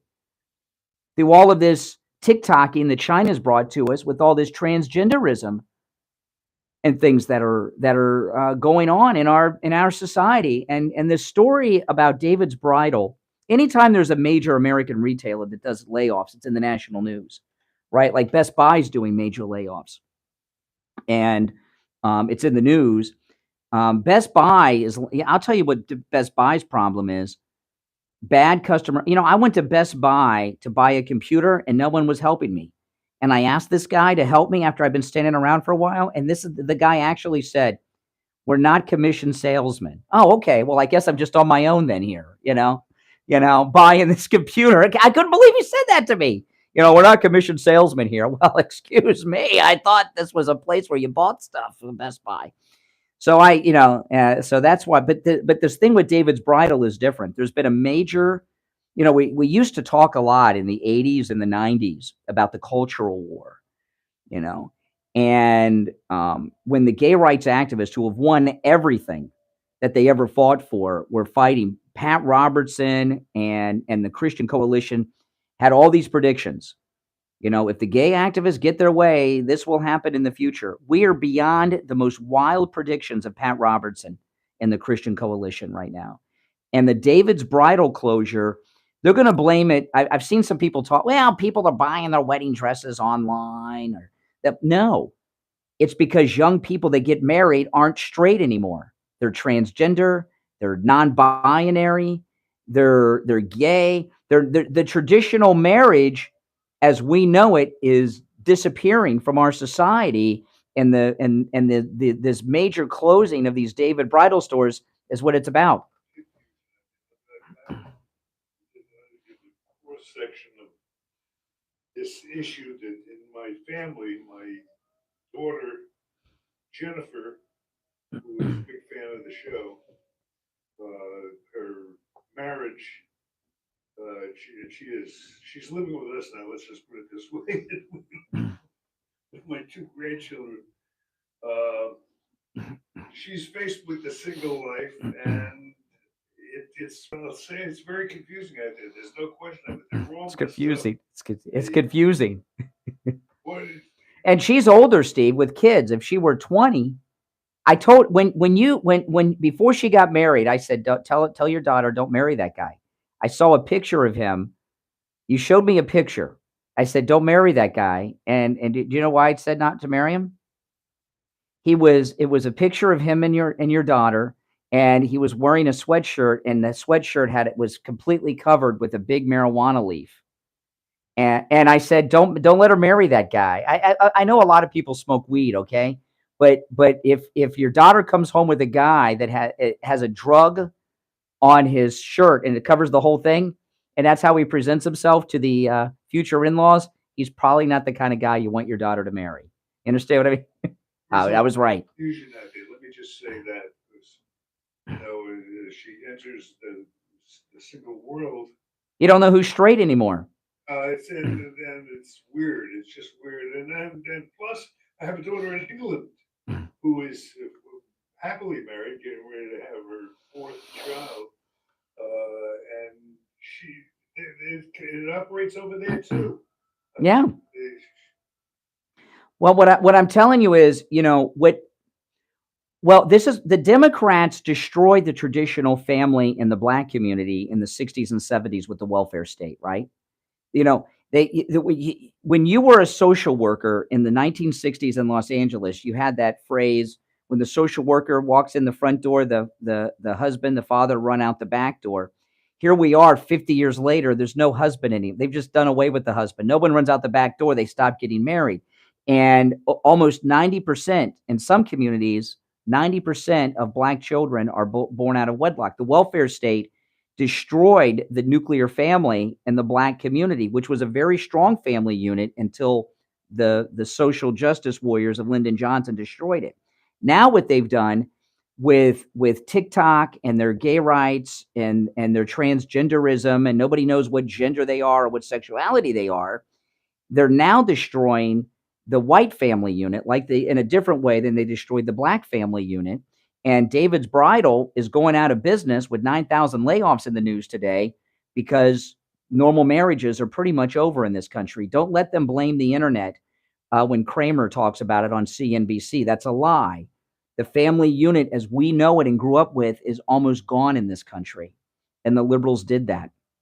And it's getting worse, Steve, because no one's putting a stop to it. This is why Trump is so important. What we're missing in this country is a leader and a role model.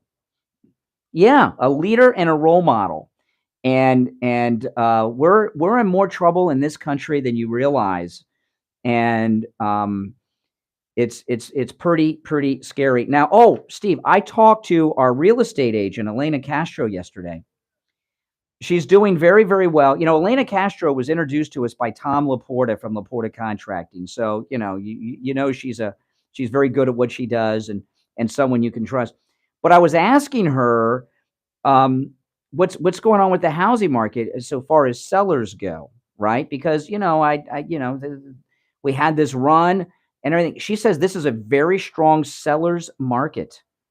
That if you're looking to sell your home, to call her, that this is a very, very strong seller's market, that there is a very, very big shortage on inventory of homes available. So this is a great time, guys. If you're looking, I know these I look at what the houses have been selling for, and I could not afford to live on my own street. I'm like the poor guy on the street, Steve. The houses in Florida are selling for like lottery winnings. Some of these houses, the prices are high. And when there's a shortage like this, the reason you want to list with Elena Castro is she knows how to get you those multiple offers. And when you got a bidding war going on, that's how you get asking price or above asking price, right? I mean, it's amazing. Give Elena Castro a call. This is her direct number. She covers the entire listening area of the radio station from Miami through the Treasure Coast. 954-478-5015. 954-478-5015. And if you're looking to buy, give her a call. She can do a great job for you on that as well. 954-478-5015. That's 954-478-5015. All right. We're going to break for the top of the hour. You're welcome to call in about anything we brought up so far on the program. We brought up a lot. And I've got something I want to bring up to you, Steve, that I just found that I really hate to bring up, but it's got to be what I've got to. I don't want to bring this story up, but I feel an obligation to do it. And oh boy, wait till you hear this, guys. America, Steve. America. That's my obligation, but you'll find out. That's right. We'll be right back after this. WWNN Pompano Beach, WIRK HD3 Indiantown. Programming paid for. Oh no, this is brutal.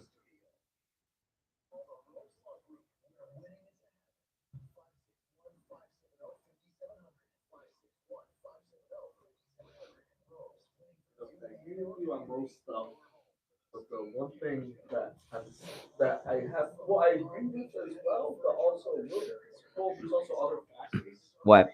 With the marriage thing. Yeah. Is like my generation, like we're broke. Yeah, well. We can't afford marriage. Yeah, that's true. I was pretty broke when I got married, though. I didn't have any money. No, we can't. I mean, at least a lot of people I know. I was a board op when I got married at a radio station, so I didn't. You know how much board ops make? We made less then than you're making. It's true. You know? Good point. Yeah. I was gonna say, my brother has a second kid coming, Oh my gosh. but he's not. I mean, my brother rather like get the house first and all that before like throwing a big Yeah. wedding kind of. Because my sister-in-law wants to throw a wedding. My brother's like, let's get a house first. Yeah. Why are we throwing a wedding? You know. So I agree. Like I said, like you said, like the factors of like no one knows who they are, and Yeah. this or that. But then like my friends I knew from high school, they're all like, like you know. Yeah, absolutely. Absolutely. It's tough. Oh yeah. You're old. It's true. That's true. How old were you guys when you got married? I was pretty broke when I got married.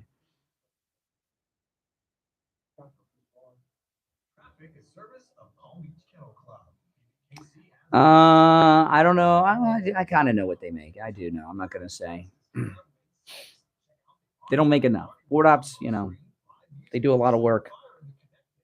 They do a lot more than you think. Oh, I got a sneeze coming on. Hold on. Juleps, fun activities, and true oldies will be there. Great handicapping tips and quizzes. The Paddock and Terrace will also feature during buffets.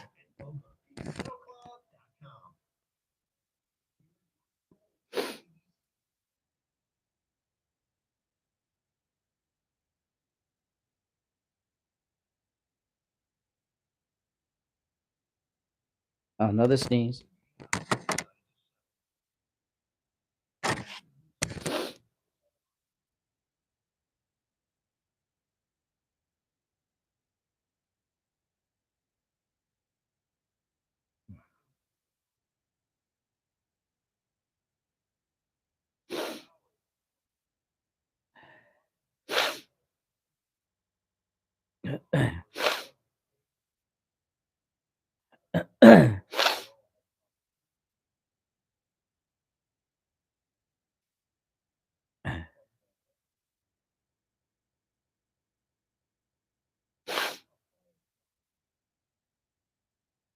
This is insane. This story I have. Oh, sorry, guys. Yeah, my sinuses are bothering me this morning.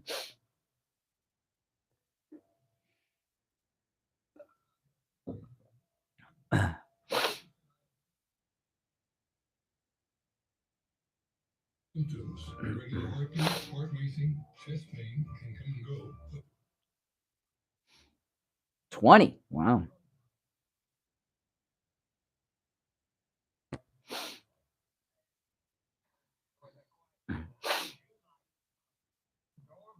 No, you destroy the family, then you get control. Because people are still going to have kids. You know, they figure they get on social welfare, and then they can control them by threatening them that if you vote Republican, you'll lose your, you know, your monthly check and Section 8 payment.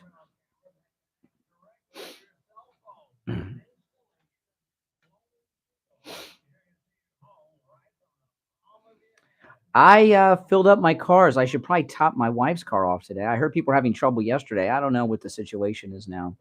I don't want to cause a panic.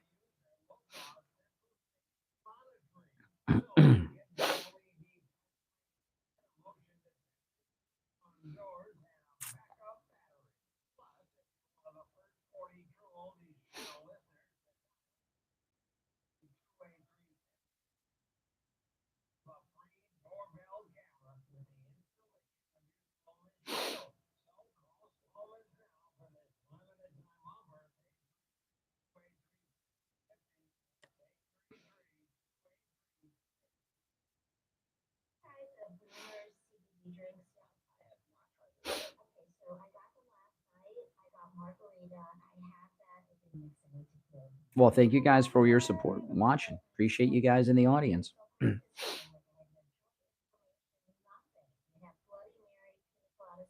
Yeah, Bankman's the Treasury Secretary. Yeah, that sounds about right.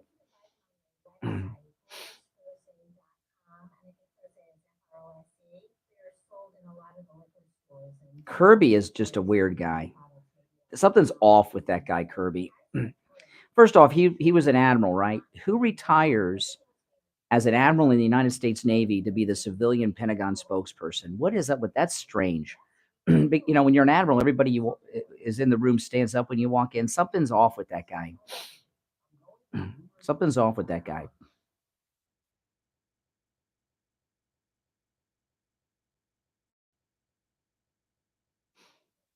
And he's not a very good press spokesperson either, but he's just something weird about Kirby.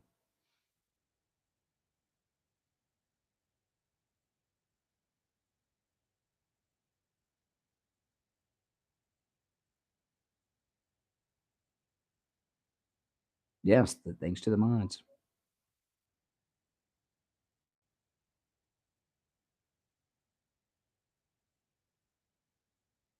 Do you guys agree Kirby's weird? Something's not right about that guy?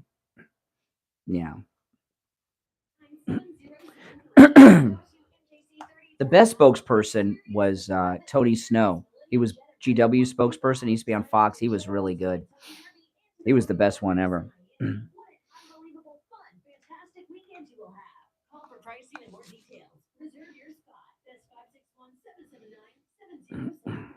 On the air since 1977, it's the Steve Kane Show with. All right, welcome back. If you're on hold, stand by. I'm Brian. Steve Kane is here. Oh, what'd you do?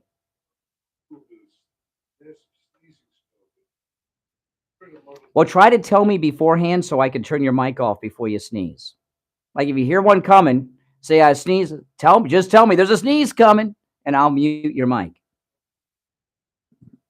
Okay. Yeah. Well, I don't know if that's much of a code, but if that, it works. Oh, is that practice or is that a real sneeze? Okay. Whatever. Nobody will know what we're doing. Good morning. You're on the air. What's your name? Where are you calling from?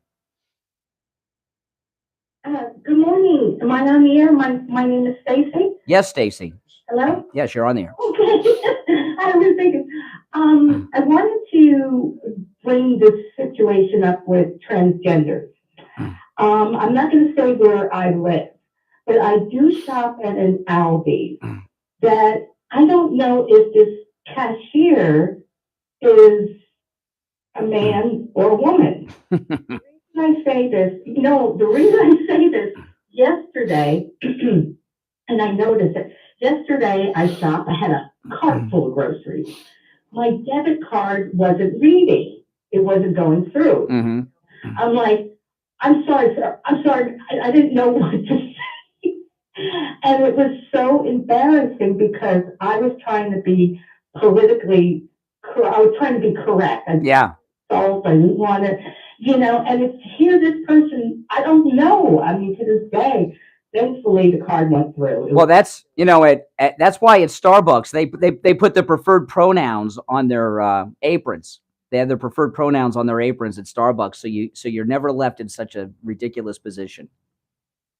Yes. I mean, I didn't know. And I was so embarrassed because first of all, there was a line. You go to Aldi, there's only like one cashier. And two, my card, and I was like frustrated, but I just wanted to bring. I've gone to Aldi's a few times, and I find it confusing. They don't bag your groceries, and they don't give you bags, and they don't even give you bags to take your groceries to your car in. So what do you do? I've never bought your own bags. Oh my goodness, that's a little much. The thing, people that use those reusable bags, they always look so filthy and dirty. I don't want to put my food in those things. All right, appreciate the call. Thanks so much. All right, but if you're on hold, stand by. There's a story I want to share that I hate to have to share this, but it must be done. This E. Jean Carroll, this lunatic that says that Trump raped her 100 years ago? You've seen this old lady? Okay. She claimed, Trump has always been famous, and they were on this plane. I don't know how a famous person rapes somebody in public and there's no witnesses. But people wonder, how is this case continuing to go on? Well, listen to this. A Democrat connected to Fusion GPS, that's who came up with that Christopher Steele fake Russian dossier, right? A Fusion GPS-linked Democrat and a mega Democrat donor has been bankrolling E. Jean Carroll's whole legal team. So this guy's got deep pockets. But the reason I share this with you, he's talking about supporting Ron DeSantis in the primary. Listen to this. The Democrat mega donor, Reid Hoffman, who's a billionaire for founding LinkedIn. You guys know LinkedIn. He's bankrolling E. Jean Carroll's entire legal team. He told the New York Magazine, I'll spend as much money as possible and as much as it takes to effectively beat Trump. Right? And so he's funding her and considering funding Ron DeSantis's primary fight against Trump. So this is the type of people that Ron DeSantis is attracting. Ron DeSantis, who was once popular with Trump's base, has not officially announced a run at the Republican nomination due to Florida's requirements that he resign as governor first. Okay?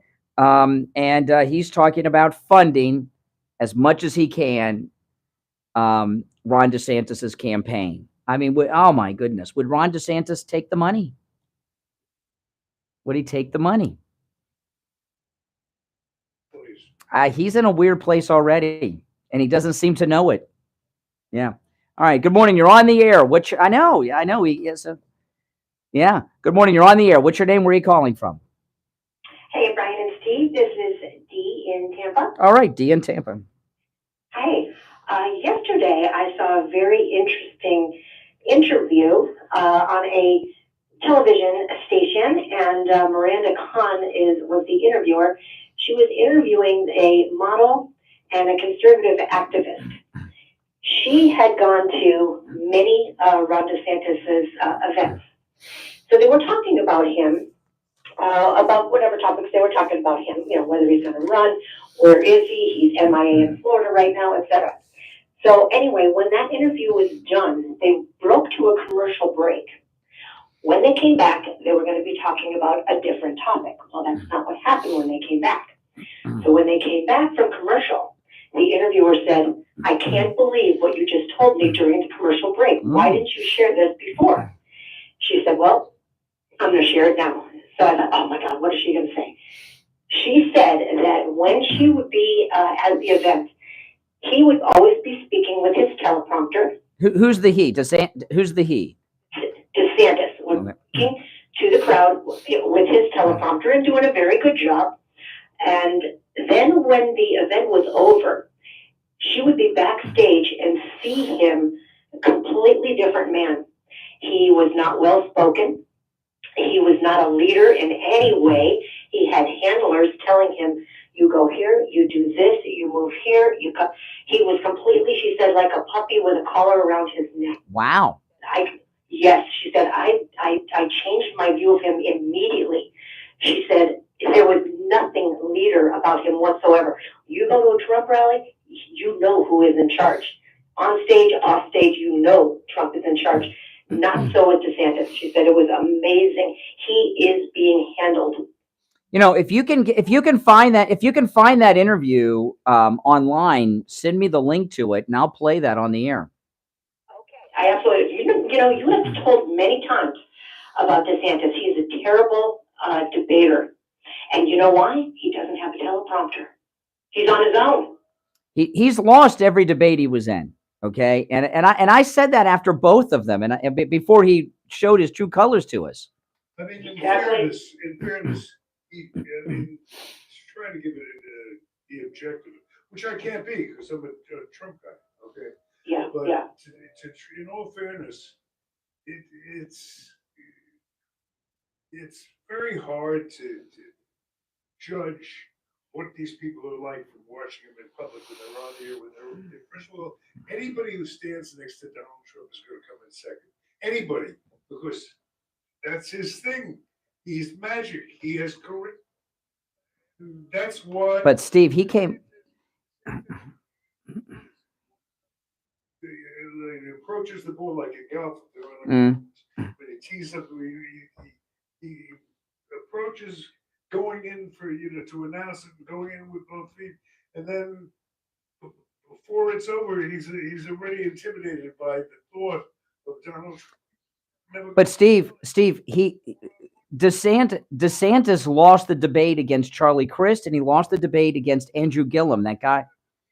Debater, and this is not a sport where you want to finish second. You can't be president if you can't debate. You can't be president if you can't debate. And the other thing that he's got going against him, and I know this sounds petty, and I always put this disclaimer, okay? I'm only 5'7", Okay. I'm not a tall guy. I'm 5'7". Okay. I sound taller on the radio, right? No, I probably sound shorter on the radio. But anyway, when I met Ron DeSantis at Wings Plus was the first time I'd ever been like face to face with him. I'd seen him at Trump rallies, but he was up on stage, up on step. And when he came into the room, I was making a YouTube video and I could hear him talking, and I knew he was like a couple feet away from me, but I couldn't find him. Everyone was standing, I couldn't find him, and I realized I was looking too high. No, Steve, it is not. It's a big problem. If he were out there debating against, he's about 5'7", 5'8". And by the way, he wears heels. He wears cowboy boots with high heels on them. He wears heels. If Ron DeSantis went on a debate stage against any of these other candidates, he would look like a jockey. And that wouldn't fly. President Trump would point that out. And if Trump wasn't running, he went up there against Newsom, he'd look like a jockey and it'd be over for him. I think when people realize how short he is against these other candidates, they're going to be like, it's Billy Barty. Well, one more point I wanted to make is why do you... No, it's not. No. Why do you suppose that DeSantis is the one that has been picked for this? I think he has got the look, he's got the wife, he's got the adorable little kid, he's got the whole package visually. And beautiful wife, that's for sure. Yes, he certainly does. And I think that they, whoever is behind him running the show here, knew that he could be led. He could be led, he could be bought. And that's what we've got here. Yeah. Obviously, and he was never with us. He really put up a good face for a long time. And what happened with this gas shortage in Broward County this week after the rainstorms from the end of last week, he still, to my knowledge, has not come to Fort Lauderdale. No, he's because his ego. I'm shocked. I'm disappointed. He got over on me. And but I think that he's been revealed. Well, send me, if you can find the link of that interview, please send it to me. I'll play it on the air and we'll talk about it. All right, take care. All right, we'll be right back. Don't sit on the sidelines. Get in on the action. Call the Steve Kane Show live on air now. 888-GO-KANE-1. This is the Steve Kane Show with Brian Craig. Do you suffer from knee pain? Have you been told that you have bone on bone or need a knee replacement? Have you been told that you have osteoarthritis? Well, then come see us at Lighthouse Medical Center. We have non-surgical solutions that include rehab and injections that can prevent you from having to have surgery or prolong the surgery. We've been in practice for 75 years in South Florida. You don't have to live with pain any longer. 754-222-6642. That's 754-222-6642. Oh, you're my movers? 2 men in a truck. Good morning. I'm man number one. I'm like yesterday. Yeah. I was like, I need gas. And I was like, I went close to my house hoping to get some sort of gas. The first gas station I found was like a lot of cars. I'm like, it wasn't too full yet. So I'm like, Yeah. But you can still find us at 2menpalmbeach.com and 2mentreasurecoast.com. Yeah. And It's short. Actually filling it up, not bleeding. Just sitting there at the pump. I know, it's true. One lady like pulled up by me and she's like, look at me like this. And I'm like, slow, slow. Exactly. And she just waved me off. Yeah, I know, it's crazy.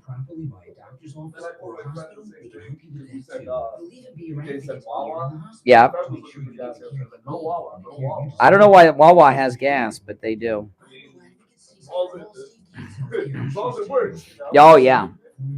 I will advocate clients are family, and they go back for their family when you need them the most. Call Debbie at I Will Advocates right now. Toll free 1-877-275-2326. 1-877-275-2326. 1-877. Yeah, I'm looking forward to that interview. I hope Dee can find a link to that online.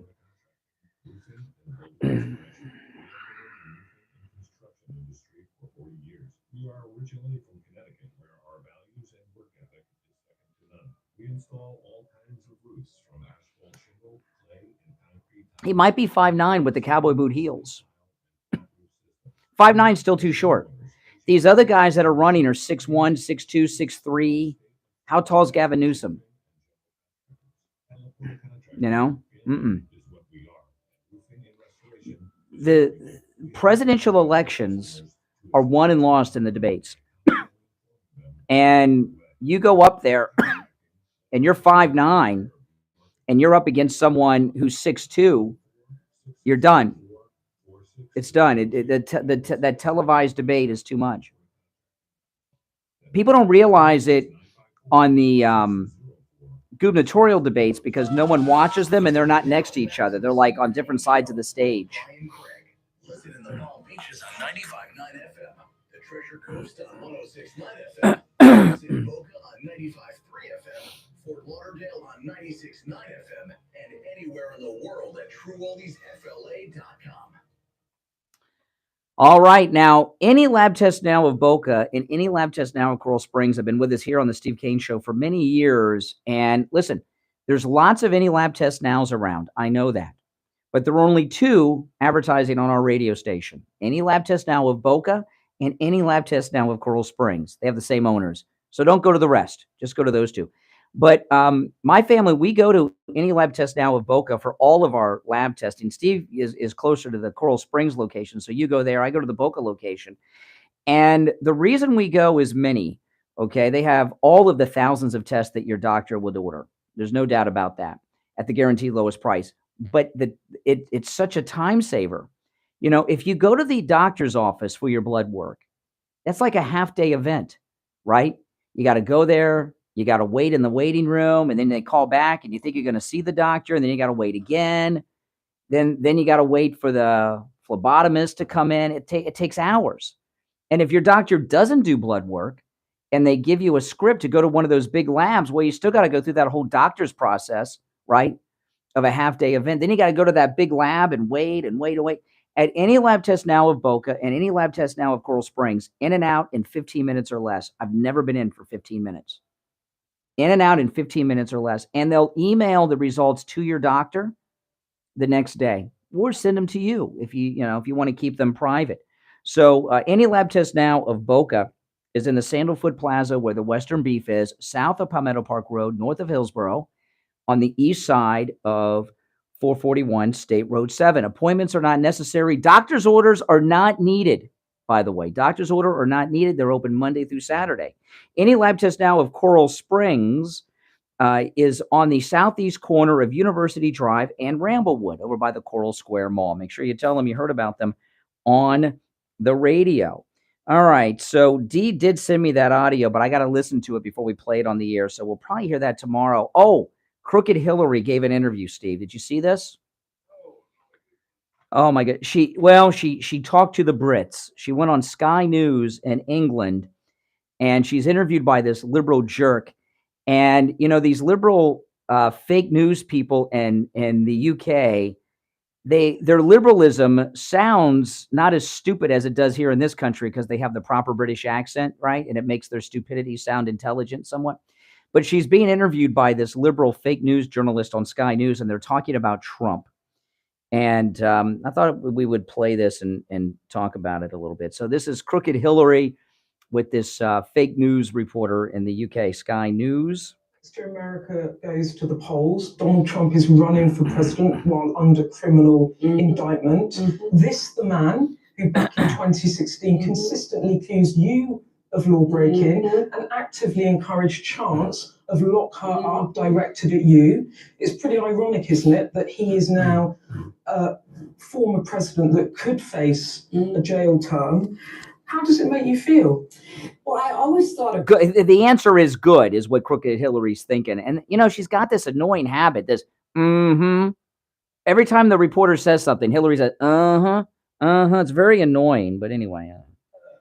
Former president that could face a jail term. How does it make you feel? Well, I always thought about him. And if you follow him, I bet. I think you can see it as well. He accuses people of doing things he himself is doing. It's a form of psychological projection. And I always thought that his record in business in particular, but then as we saw him in politics. This is interesting. She always thought he was a crook because of his business. Before he ran for office and was in business, he was a donor to Hillary Clinton. In fact, She even attended the president's wedding to Melania here in Palm Beach. He paid her to come. So if she thought he was so corrupt, why was she taking his crooked money? Here's the difference between locking up Hillary and Donald Trump. Hillary is actually a criminal, okay? The Clinton Foundation was a money laundering operation.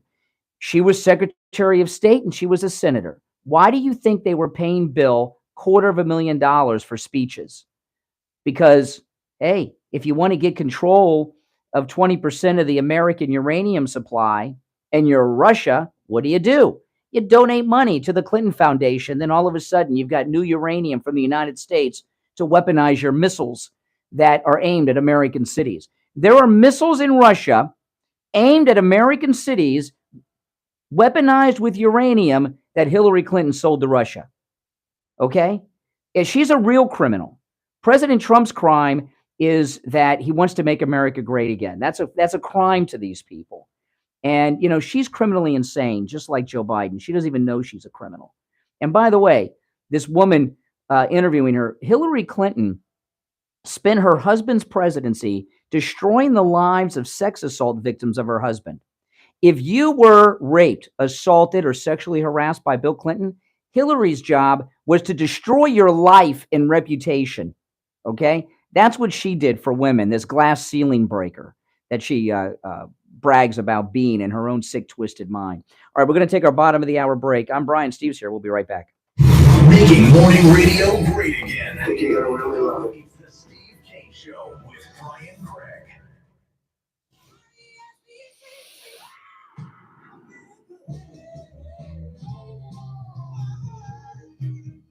The greatest rock and roll hits of the 60s and 70s coming up this morning. From the Palm Beach Patio Furniture Weather Center, where luxurious outdoor spaces are created. This forecast. That the old Republican, the advocating vice versa. It's almost like they switched. They did a 180. And I just think, right, defined the Republican Party. But as you mentioned, here is a billionaire, an outsider, someone is hitting back at Trump. What we're watching play out, honestly, I don't have a crystal ball, but I think that they're going to continue to slide. And I don't think it was just what happens because a lot can happen from now, especially because he was pretty much neck and neck with a pretty bad candidate, let's be honest. This is the interview D sent me. I'm trying to find it. May be that if we keep, it almost seems like DeSantis is getting controlled by the left because the left is trying to make Trump as bad as he can. But it's a reason why. It's going to really hurt him in the long run. For a guy who was so beloved and had so much intrigue just a few short months ago. Yeah, well, it'll be interesting to see what happens because a lot can happen from now until then, until the next election. I don't know if I'll be able to get it queued up to play today. Like Governor Ron DeSantis, he's the governor where we are broadcasting the show out of here in beautiful. They kind of feel like, not just kind of, look how bad Trump is, all these laws, sidelines, and I keep saying this. He's the reason I'm here. He is making this country 10 times better. Where's he getting his information from? And I think people feel very sort of confused by that because is he the guy that everyone thought and hoped he convinced like that? Okay, I think that is so important and such a good point to make. We only have about 30 seconds left. But Carolyn, I want you to respond to that because that's what kind of struck me about this ad. But she actually said it. Amantia is saying that when she sees an ad like that, it seems like DeSantis is being controlled by the left. Last 30 seconds to you on that. Yeah, it's a fair point. And I'll have to go through it. I won't be able to get it queued up for now. I got to listen to it before we play it. Yeah, do you know what time it was in the interview, D? If you're watching.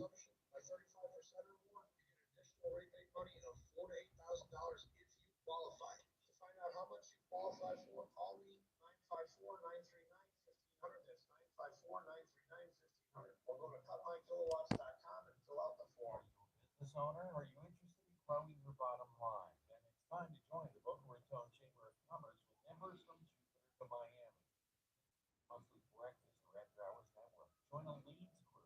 Learn something new at a masterclass or attend one of 3 women's events.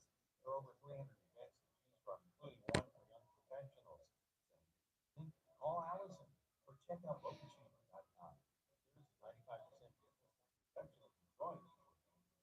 experience awe-inspiring landscapes and traverse the great Canadian Rocky Mountains on the Rocky Mountaineer Train with bi-level glass dome coaches, August 15th to 20th. The only passenger rail service that runs on the historic rail route connecting Canada from east to west. Are you ready to embark on this unforgettable journey? Head to briantrain.com and request a brochure. Book your spot now and make memories that will last a lifetime. That's briantrain.com and request your brochure.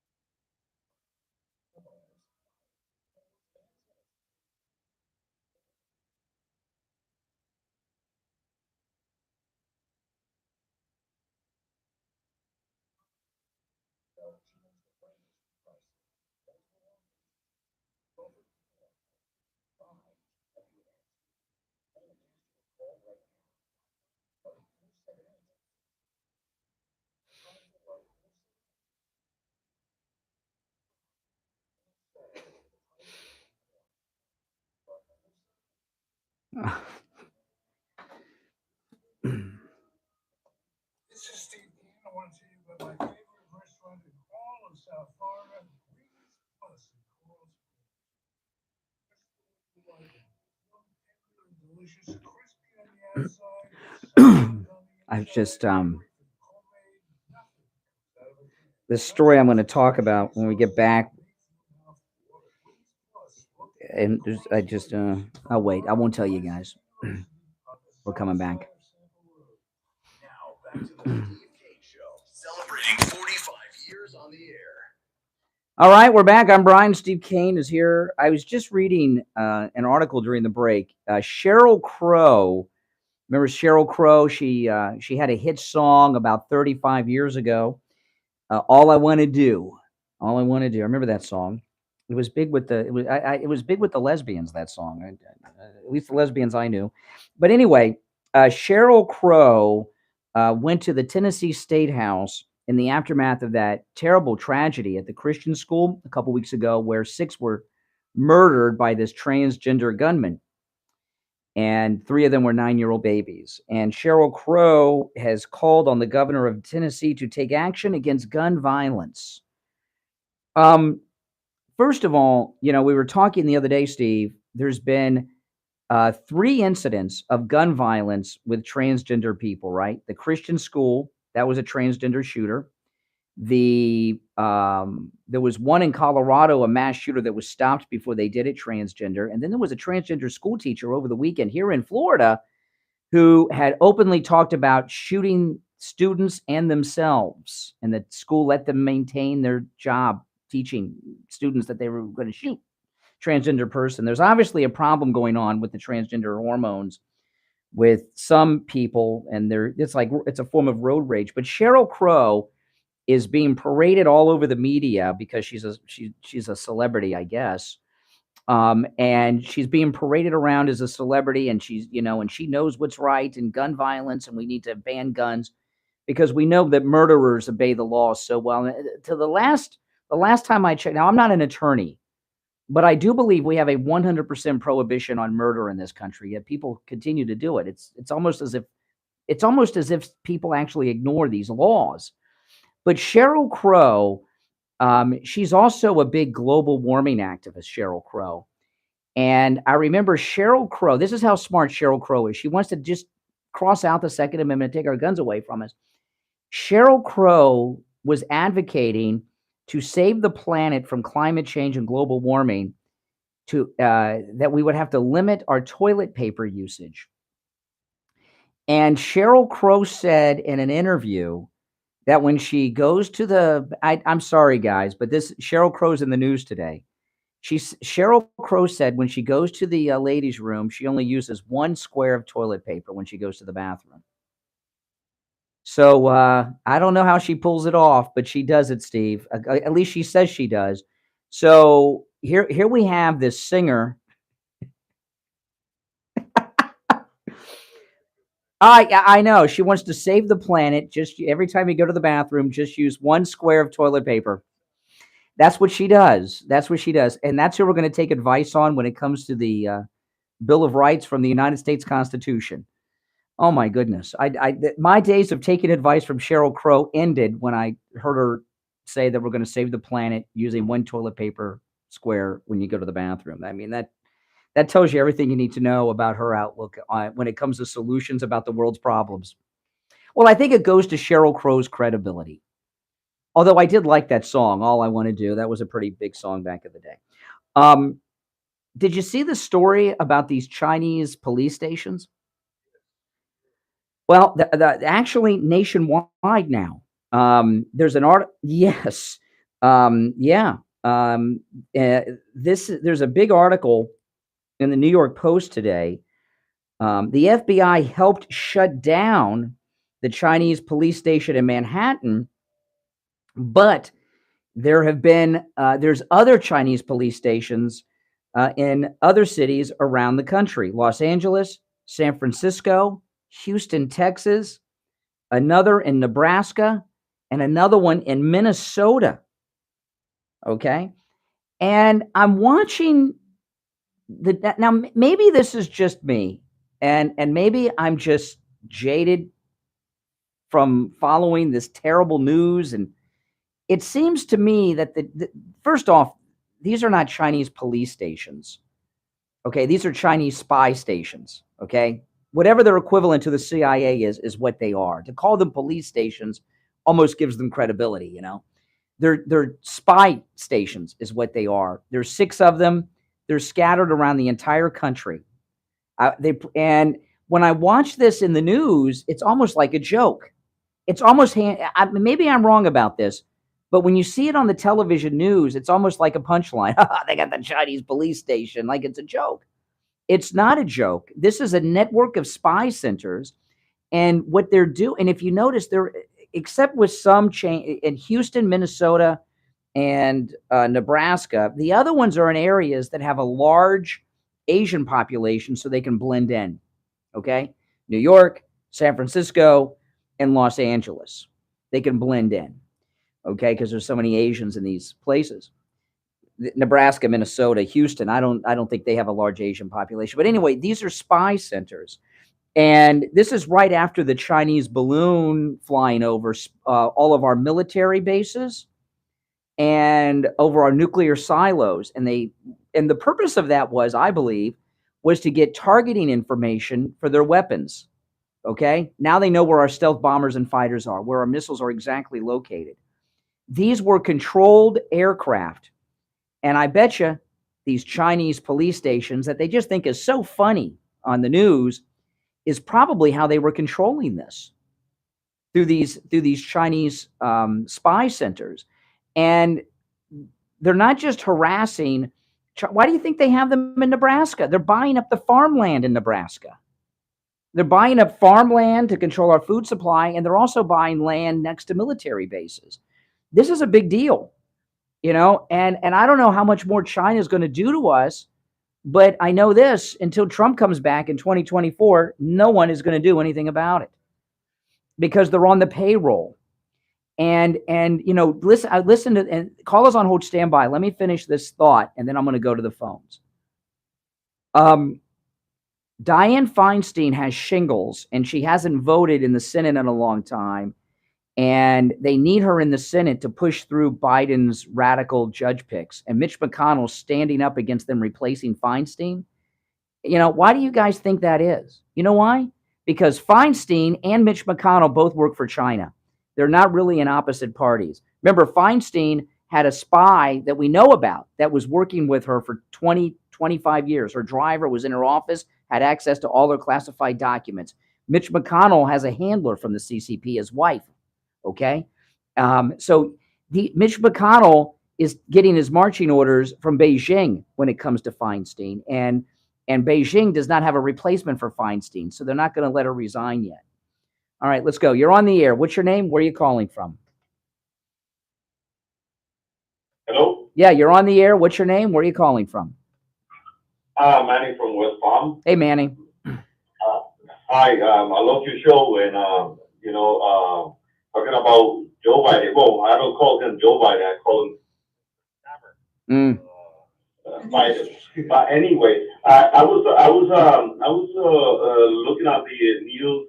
They compare Donald Trump and Joe Biden administration, how many people they deport, and I noticed all these people they crossing, but they deporting millions. So what I say is, I'm not worried about how many they deported. They just keep crossing, they can't deport it. But what they're crossing is what worries me, besides drugs. And now all those Chinese that spy all over, we're sleeping with the enemy. That's how I feel. Yeah, absolutely. And, so far as how many they're deporting, don't buy those numbers. Those numbers are coming from Biden. So if they give you a high number of deportations, don't be so sure they're doing them. They can just add the numbers there. Right. Biden may be deporting more than Trump because Mexico was keeping illegals from coming to our country. So we had fewer people to deport under Trump. I think they're using the illegal to cross something else, besides drugs. Yes. The fentanyl crisis. What's going on? The southern border is a fentanyl drug cartel trafficking operation. Now, so I believe that Joe Biden should be in jail. Put him in jail. Because he's a Democrat. Democrats are like James Bond. They got a license to do whatever crime they want. Oh, by the way, the tax returns of the Bidens came out, and the Bidens made just over $500,000 last year. How do they afford all these homes? I know $500,000 is a lot of money. I understand, guys. Okay, I don't make that much, but I know a lot of people that are in that price range, and they don't have beach houses and then another residence. And how does he have so many homes with so many mouths to feed and such with a salary? It's almost like he's on the take. I'm starting to think he might be. I think he might be corrupt. His income seems a little too low to have all these different things go. Yeah, is it possible? It sure is. All right, listen, we'll take a break and be right back. The cold, hard truth. Delivered morning 6 to 9 right here on The Steve. All right, welcome back, everyone. And it's time to check in with William Youngerman from the offices of William Youngerman Incorporated in Boca with the Morning Gold and Precious Metals Report. William Youngerman, how are the metals starting off today? Metals giving us that buying opportunity today that we've been waiting for. The nice pullback after trading sideways for a couple of days, as were most of the market. Came down this morning on a stronger U.S. dollar. And welcome back. So I promise I'm going to get to the sneak peek of President Trump's new book, but I'm going to put Montia on the how long it's going to last, we'll see. But yesterday, because we call this very closing out today at $2,005.10. Silver gained 18 cents, closing out today at $25.18 the ounce. I hope this is good, D, because I'm going to play it. Let me go back. $1 yesterday at $79, and palladium was up $55 at $1,549 the ounce. As I said, we've got a pullback today, gold giving us a $25.10 gift, down $25.10 at $1,980 the ounce. So far, we've been as low as about $19.73 this morning. Silver right now down 8 cents at $25.10. Seems to have good support around that $25 number still.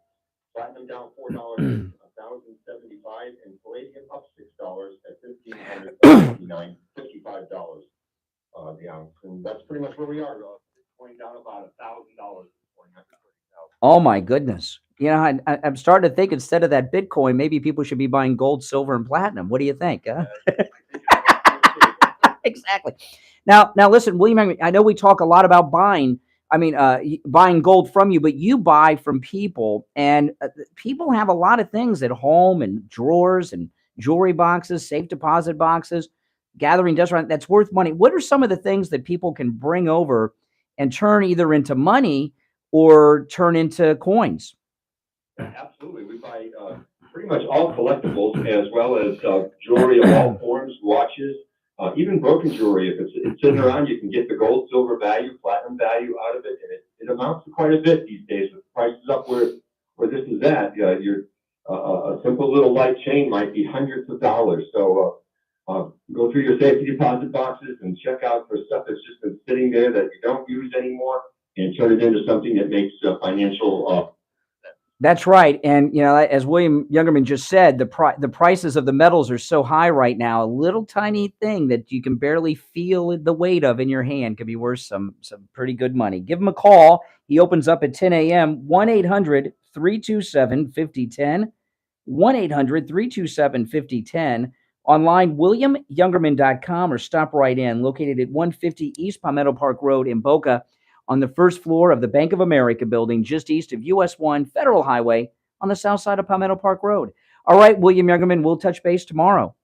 Okay, and along those same lines, all of our Steve Kane listeners receive free verbal appraisals on whatever you bring in. There you go. It doesn't cost you a penny to bring it in. That's awesome. Great news. All right, take care. We'll talk tomorrow. All right, bye. Back after this. We take on the social justice warriors for breakfast. Now the Steve Kane Show is on the... All right, it sure is. I'm Brian. Steve Kane is here. Our number 1-888-GO-KANE-1. All right, Dee from Tampa sent me this audio with this interview of the girl with DeSantis, Steve, so that she was talking about. So let me play some of it. We'll see. We'll see what if this is. You know, Dee called up about a half hour ago. She said she saw this interview of someone who saw DeSantis behind the scenes, and things were different when there was no teleprompter. All right, so let's go.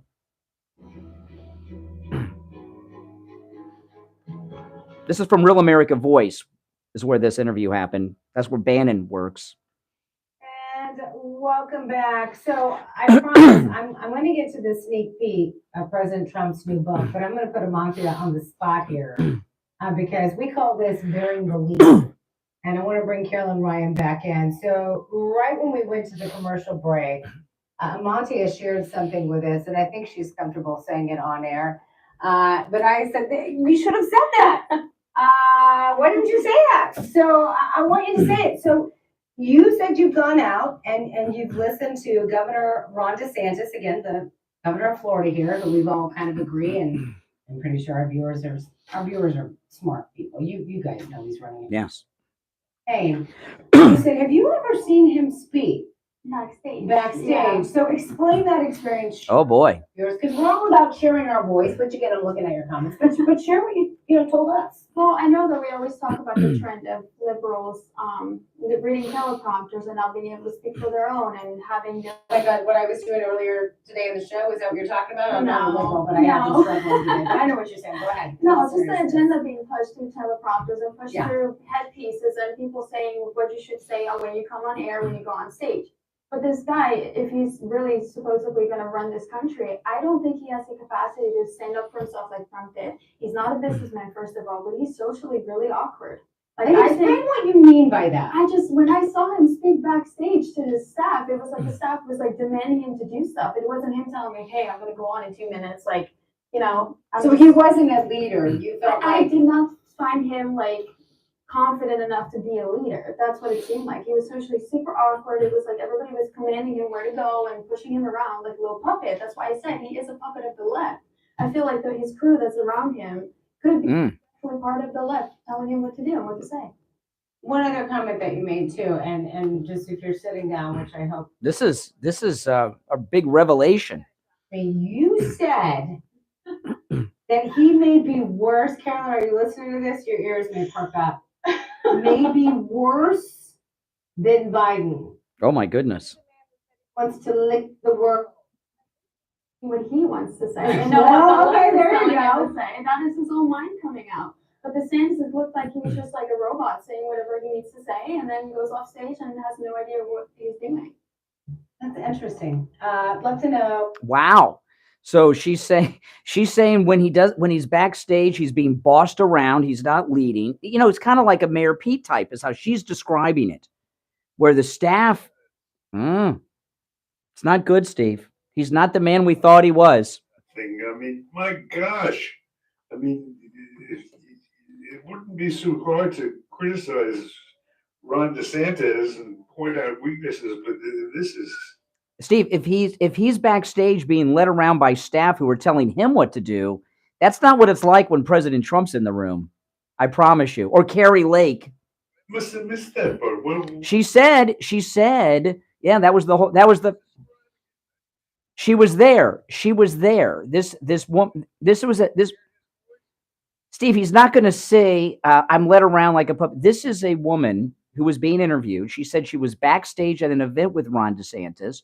He sounded very well and commanding on stage with the teleprompter.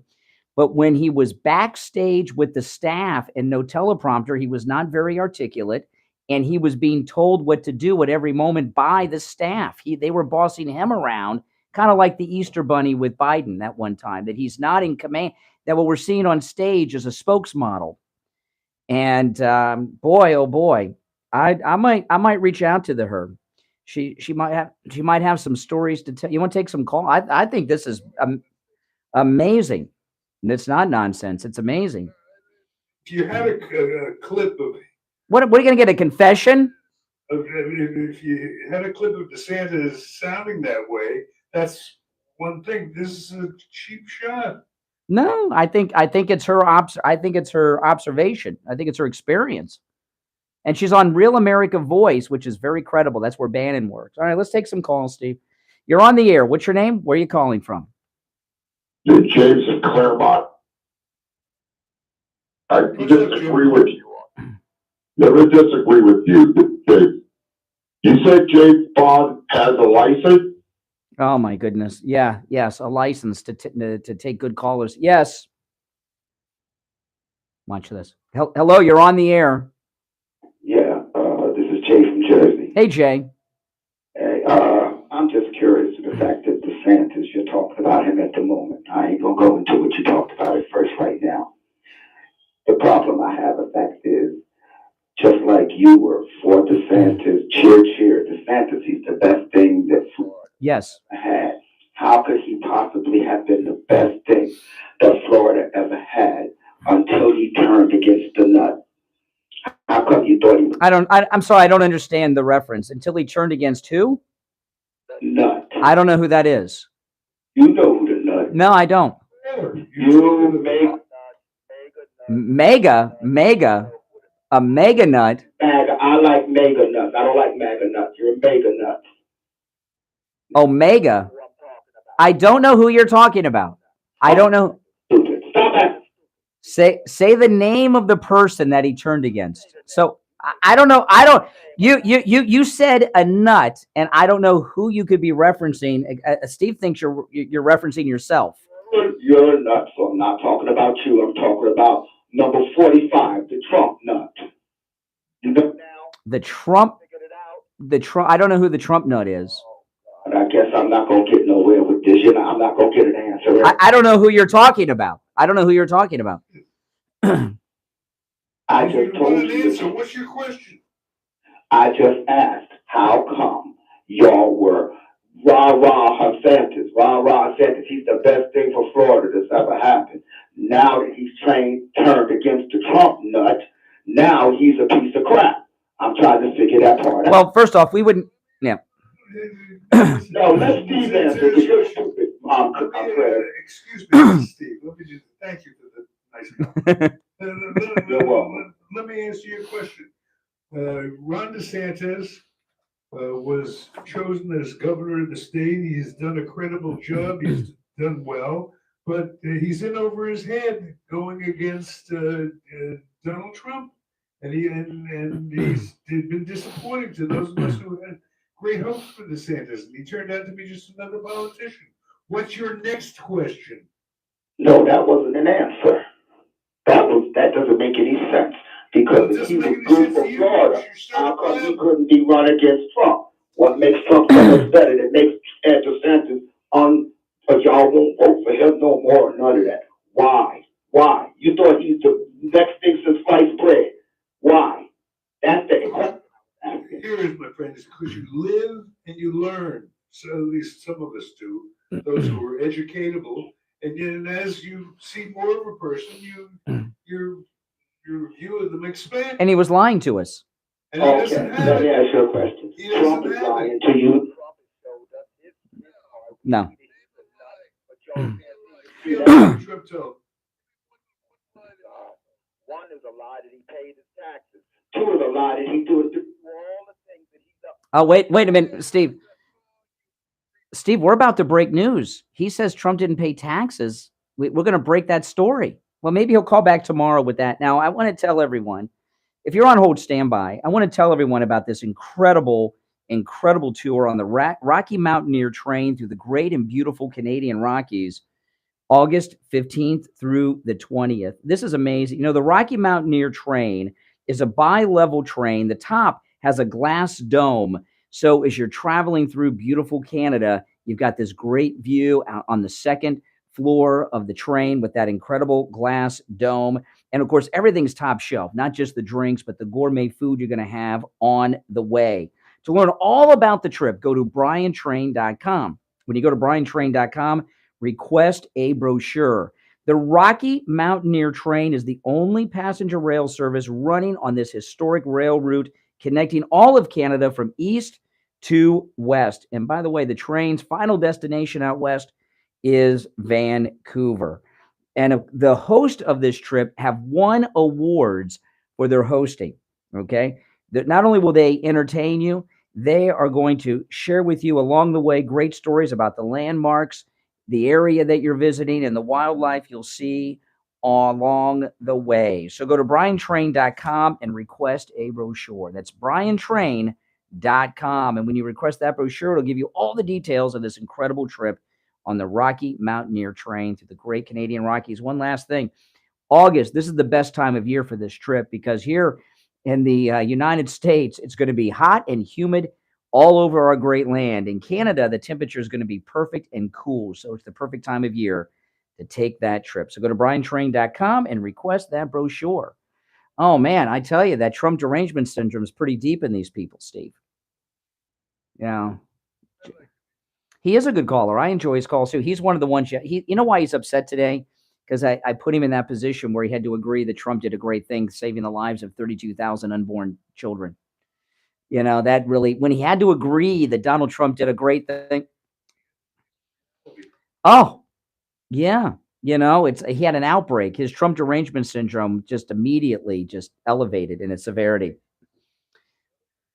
Well, patience is something that we have. Well, that's about all the time we have for today, but we will be back tomorrow. And I got to say, this is the busiest news time that I remember ever. You know, it's bigger than OJ. OJ was an incredible time, but that was like one story. Now, it had a lot of branches and it was fascinating. But we have so many different major news stories and events going on constantly, simultaneously with developments day by day, hour by hour. I've never experienced a news time like this in radio, Steve. I think it's going to get a lot. Well, I don't know whether to call it worse or better, but Oh, it's got a great ending because it ends with Trump's second inauguration in 2024. hope so. Oh, we know so. We know so. We need it. Listen, we're all out of time, but we will be back tomorrow. I didn't even get to half of my show prep. That's how much we've covered today on the program. And just, great calls today, too, by the way, everyone who participated. And thanks, Steve, for that revelation about Governor DeSantis. I'll look deeper into that. Well, guys, of course, I'm Brian Craig. Steve Kane has been here. God bless America, and God bless the greatest president ever, Donald Trump. See you tomorrow. WWNN Pompano Beach, WIRK. All right, guys. Indiantown. I got to run, but I'll see you soon. Take care.